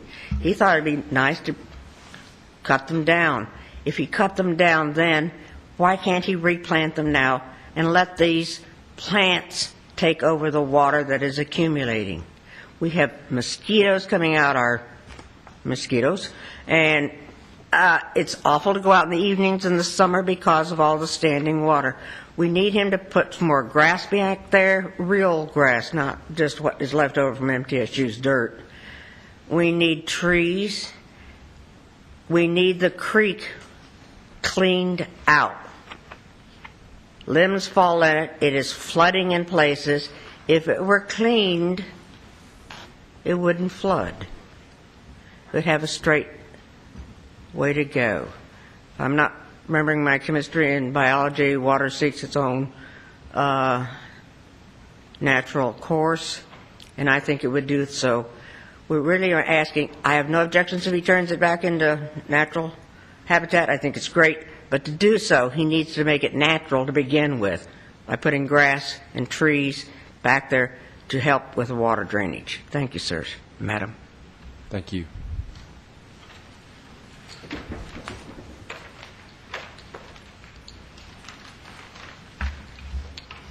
Thank you. My name is Corinne Zorn, and I live at 407 Venus Place.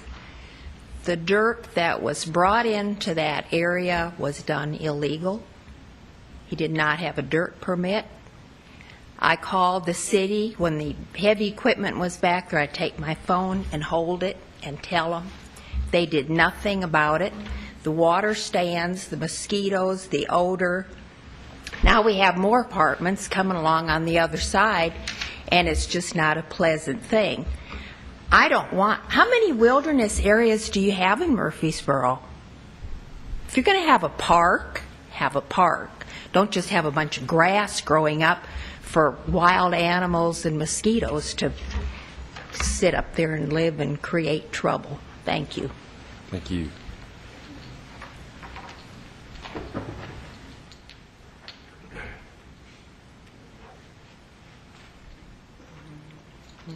I'm Wanda Cook, and my property, I live at 1914 Diana Street in the curve to Venus, and my property backs up to this property. And that's where you see all the water. That's right out my back gate. And then now they're putting up buildings over on the other side, and they have a holding pond that will be backed up to this other water down here that comes around this way. Now I live down on the south side. And I like animals, and we had a goat out there. He stayed for about 6 weeks, and finally I got him in the backyard and let somebody come take him off. But he was a real pretty goat. And we've had deer, and we have, a lot of snakes and millions of mosquitoes. Because I can't even get out, because as I say, my land runs parallel to this. We put a fence up, And now the groundhogs are, they just go out there, and if they want to come in, they just dig them a place to come under. And so now it's just got little places all up and down there with that. We had a raccoon, and many possums and things, and anything that we try to catch out there, animal control won't go back there because they can't get back there for the mosquitoes in the summertime. And I beg to disagree with the mowing on this. I am the one that probably calls because I live and it's right in my backyard. And the mowing was finally done a month or so ago. That's the first time it's been mowed this year. And I usually have to call numerous times, let them come in my yard, because you can't see if you come from the Mercury Boulevard. That land is all built up. And you get up over to a jumping off place, and that's where I am. So I just am tired of all the, the animals. And two, when the police were out there last week, and one night last week, about Thursday, I think, and they were chasing in right by my house. We have a chain link fence for the dog, and then have a wooden fence that comes down right at the corner of Venus and Diana. And this is where, I guess, I know one morning I heard somebody in the side yard, and it was a policeman out there, and he had been attacked by this guy over on Atlas Street. Well, that's just a perfect place. They just go right through, and then they're back over, they can get over to Mercury Boulevard real quick. Well, they finally got the guy with the canine dog over in the rental place after he had tried to break into another place. And then the other night, we had another one out there, and they were out there looking around for about 2.5 hours, one walking and going behind all the houses, and I probably wouldn't have known if my dog had barked and woke us up. And I'm sure that was the route it took. And then we've had homeless people coming through there because they just go right back there, and if they can get across the water and walk around the water, they can get over to Mercury Boulevard real easily, over to Walmart, over that area. So it is, especially in the summertime. I have a big yard, but it's no way. I mow it myself, and I have to really try to find a time of day, and I've got all these little mosquito things to clip on, and sometimes I think that attracts the noise, attracts them with that. So, but it is. I mean, the children, grandchildren we can't have any activities out there. Just on the patio that finally I had glassed in, so we could, enjoy getting outside. So that has been built. I know that the dirt was taken out of there to build Mercury Boulevard, Claude Comer, and them. I was living there shortly, not too awful long after that. So it's been an eyesore. But when we first moved there, it was clear. And the kids, when they were in school, they went over there and ice skated on there with my husband. And then the life surveyor that came up there was out of Knoxville, I think. And he was, talking to my husband, and I think that the plans at that time was when they started filling in the dirt was put low-income apartments back there, because my husband is a surveyor and this guy is a surveyor, so they, talked about it. Thank you. All right. Thank you, Ms. Cook.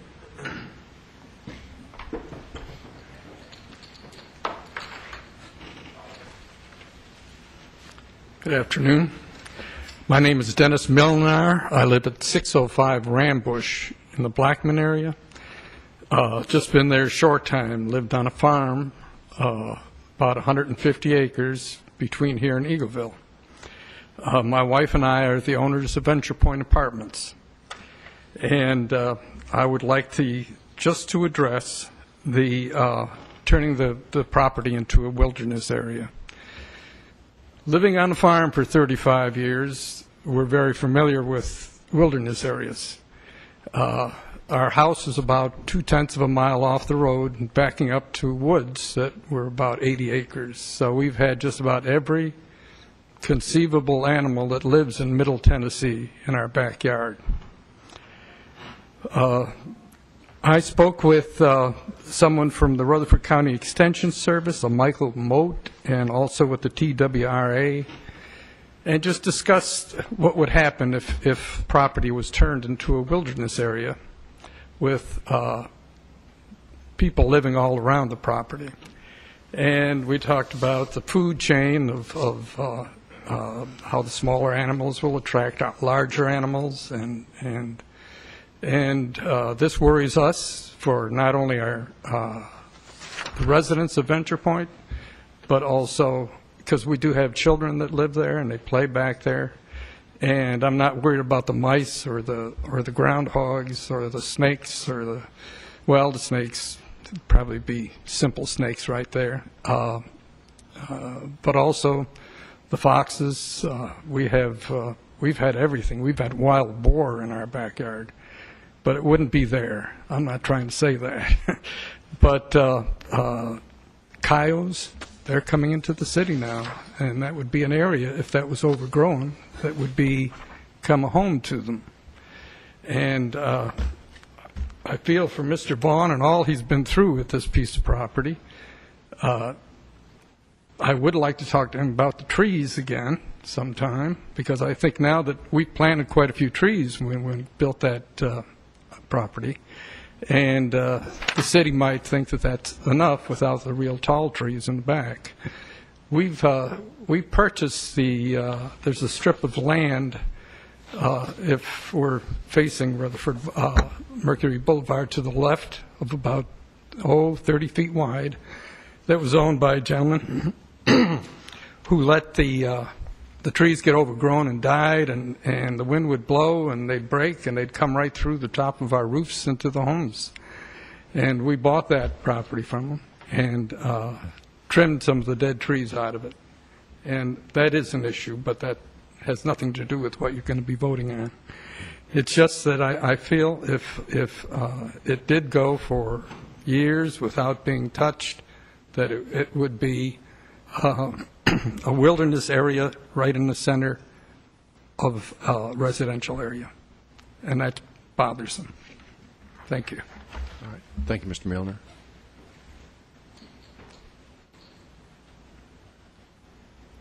Anyone else present wishing to speak for or against the application? I'd like to ask on the trees because there's a fence behind my house and his trees are on the other side and they're dead. Connie's next door to me. She has trees hanging over her carport. Thank you. Thank you. And let me see if there's anyone else present wishing to speak to that application, but I'm sure we'll address that question here in just a second. All right, seeing none, we'll declare the public hearing closed, and now we'll open the floor for some discussion about this application.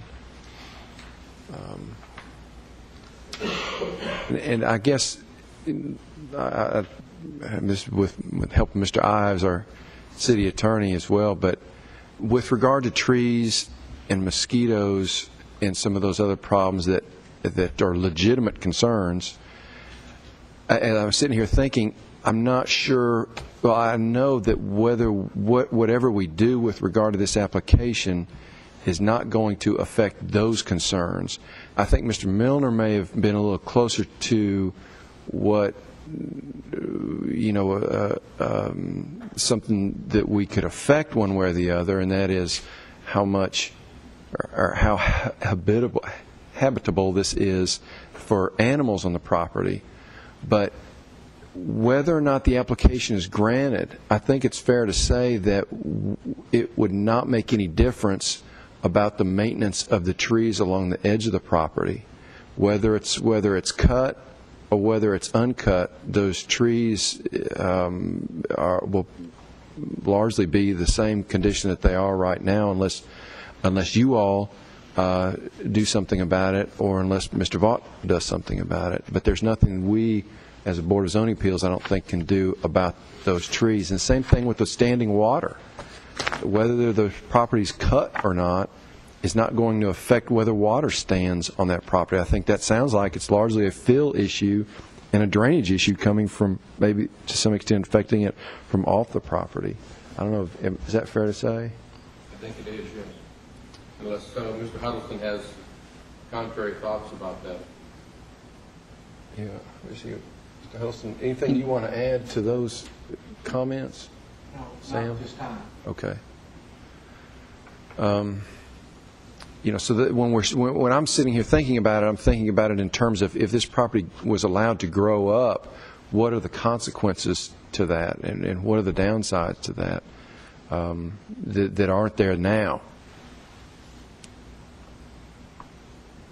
I agree. The water that was back there was even part of the creek, and whether that could be, if the property was ever developed and had apartments on it and a lot of fill in there, will that problem be alleviated or not? I mean, that's, like John said, it was in my thinking as well. It's kind of outside of what we were asked to look at. I mean, it's certainly a concern, but I guess the status of that water, it may help their understanding if where it came from, where its prospects are as this property's developed.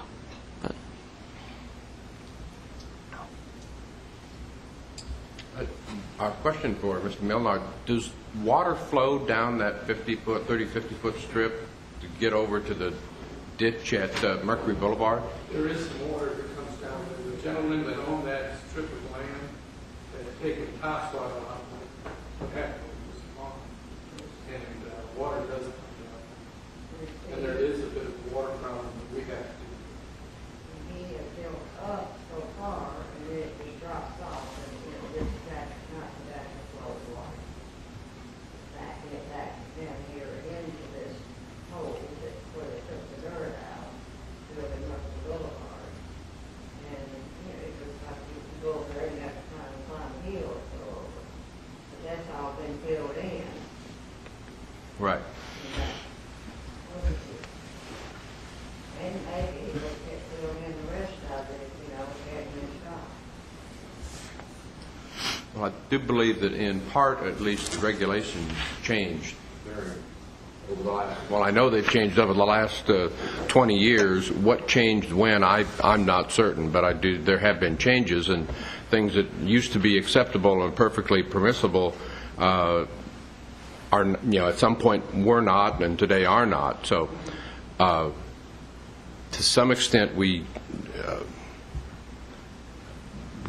it's difficult in a situation like this to go back and look at the past and look and say, well, okay, you did something that you shouldn't have at that point, so therefore we're not going to let you do something that might make sense today. And I'm not saying that it does make sense to leave this or that it doesn't, but I think we should judge this request kind of on its own merits and not with I don't know that it's appropriate for us to look and say, well, they said he filled it without a permit, so we're not going to give him any relief today. I don't think those two should be connected. Matthew, I'd like to hear from your perspective, or maybe Mr. Huddleston's perspective, as to what your opinions are with the upside to letting it grow up and the downsides to letting it grow up. I think that Mr. Huddleston would probably be more appropriate to answer that, especially given some of the points that he raised in his memo. Chairman Rogers, member of the BZA, Sam Huddleston, City Engineering Department. I did provide you a memo supporting Mr. Vaught's request, and I do think it's an appropriate request. As we look at the history and the uses of this property and the development of this property, it's been a pretty busy property and pretty involved property. Mr. Vaught filled in some of the blanks that I had, but I don't find anything inconsistent with the history he gave us. And certainly, the bigger concerns seem to be drainage. Drainage is going to be an issue, if I could say it that way, at this property, whether we allow it to go back to a natural state or not. There's two very significant drainage basins, one coming east from the east along Mercury Boulevard, and then one coming from the south of several hundred acres each. So drainage is mostly independent of what his property maintenance activities might be in the future. And the borrow pit seems to be, when it was used for a borrow pit with the Phase 1 of Mercury Boulevard, that seems to be the thing that really set everything in motion to get us to where we are today. And it appears to me that the borrow pit, and certainly I think we've got some folks in our audience that could tell us that the borrow pit was several feet deep and actually was lower than all the ground around it, including the outlet end.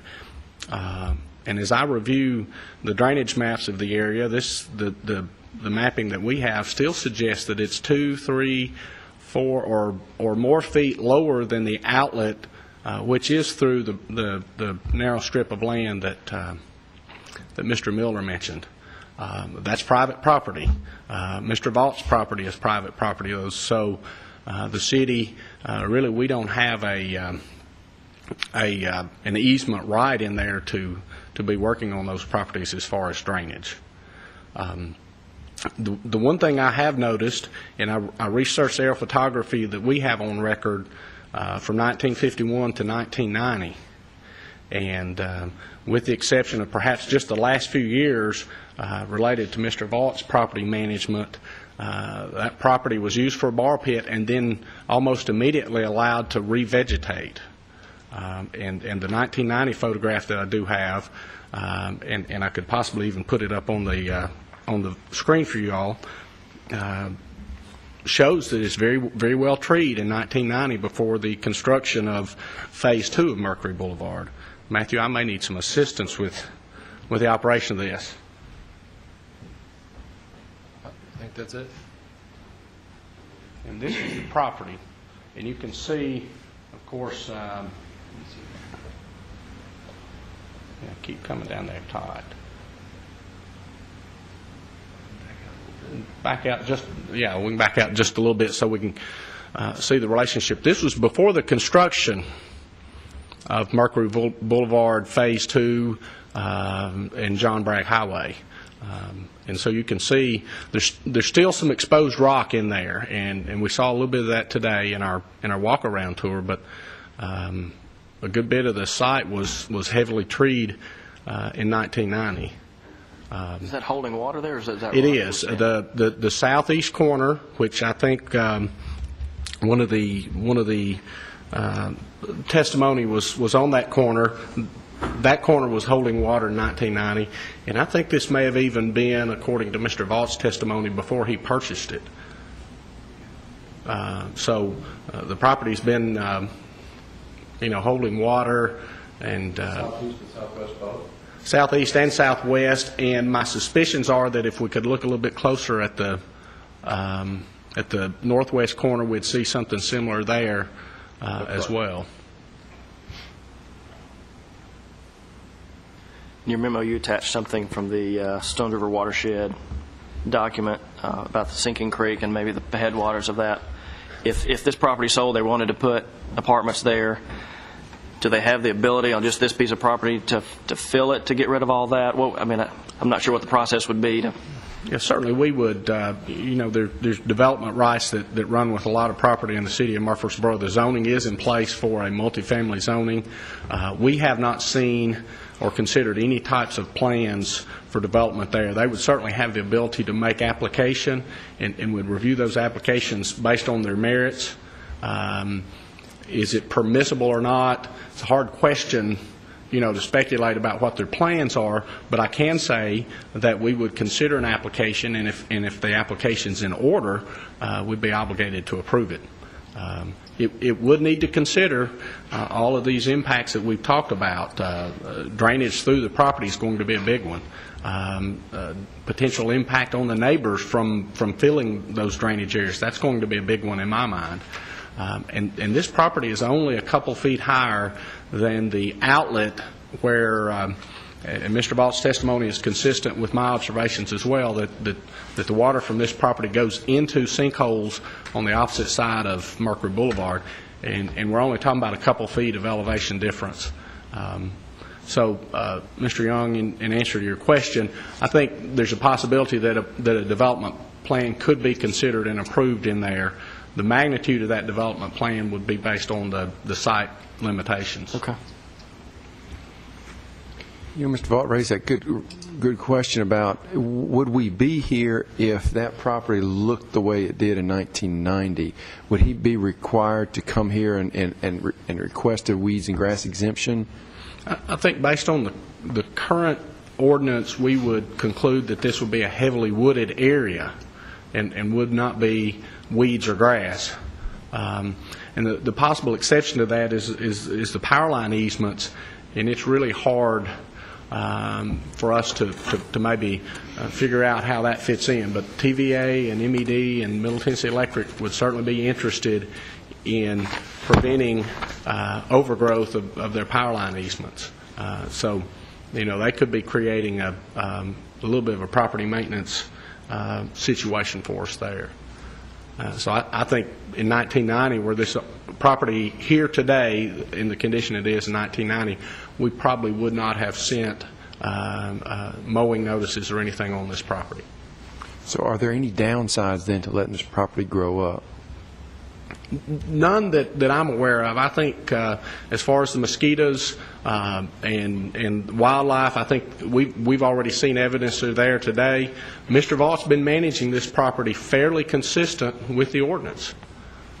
So his management in the past hasn't deterred mosquitoes, or it hasn't deterred groundhogs or deer or possums or other types of wildlife. And sometimes we appreciate the wildlife, and then sometimes it's a bit of a nuisance to us, you know, when we have some of the bad side effects. But I don't see the progression of vegetation in here and allowing this to return to a natural state really impacting significantly of those things significantly.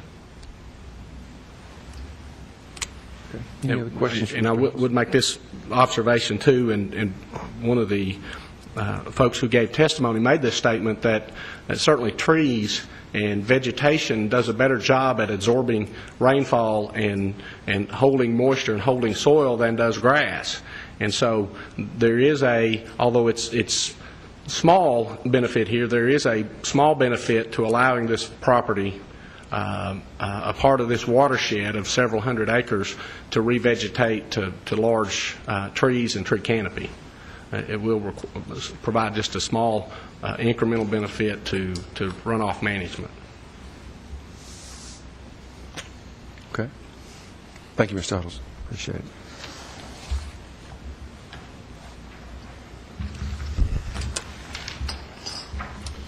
All right.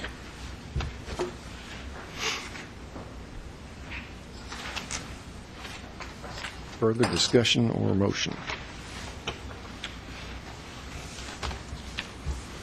Well, I'll give it a whirl. Well, I've just heard that parts of the property can cause some friction to the neighbors. I guess the piece that we're looking at as far as mowing the part that's been maintained, I feel like the request for the exemption from the mowing is something I'm okay with. So with that, I'll make a motion to approve the application.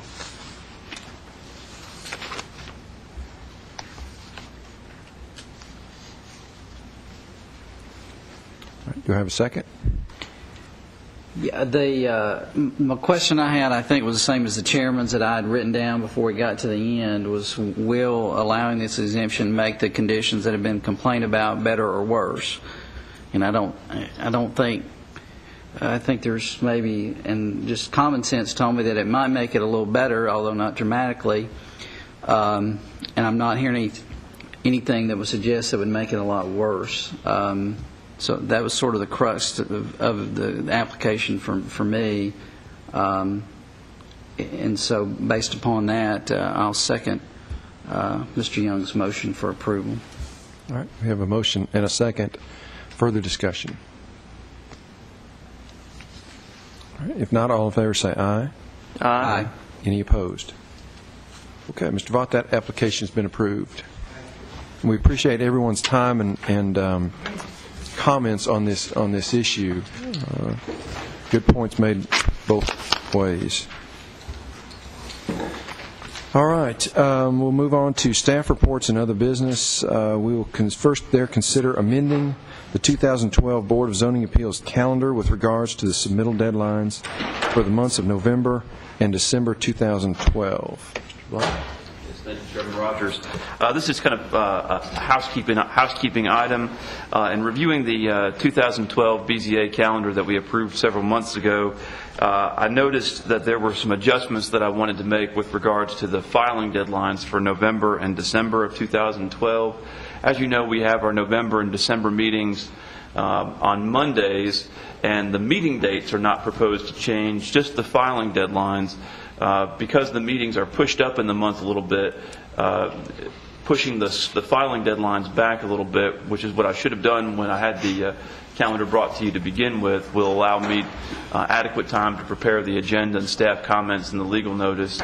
So I just ask that you approve the revised 2012 BZA calendar as Ms. Davis has put it in front of you.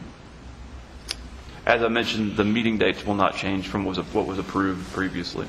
Okay. Do we need a motion to approve that, or we just say, yeah, that's been approved? Yes, if you don't mind, a motion would be good, since we had a motion to approve it to begin with. Okay. Motion to approve? Second. Motion is second. Further discussion. All in favor, say aye. Aye. All right. It's been approved. Give you some time, extra time to take your pictures now.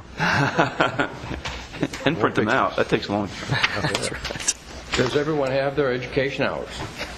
I think we had them at the last meeting. Yes. Did we? All right. Yes. Good. We're golden. Who here has one extra this year? Very pleased to announce that Mr. Lewis told us that all BZA members had met their obligations by the end of November. So our board is fully trained this year. Very good. The clock will start ticking again on January 1st, though, so be ready. All right. Well, unless we have any other business, this will be our last meeting. But next time Mr. Blomley returns, he will be a married man. So he gets married in January, and we want to wish him the absolute best in his upcoming wedding, and hope you all have a wonderful life together. Thank you. I appreciate it. Will you present some pictures for that for us? Maybe one shot slid in there somewhere. Right. Thank you all very much. I appreciate it. Thank you, Matthew, for everything you do. I forgot to mention, however, that I didn't see any pictures of the white car. The there Malibu. It was in one. There was a few. Yes, there was a few. Did I miss them? Yeah. I just missed. He didn't point them out, but I saw it once. A couple of Where's Waldo. So there's a picture. Still miss the escort, though. I do. All right. Well, we'll hope everyone has a Merry Christmas and Happy New Year. Unless there's any other business, we're adjourned.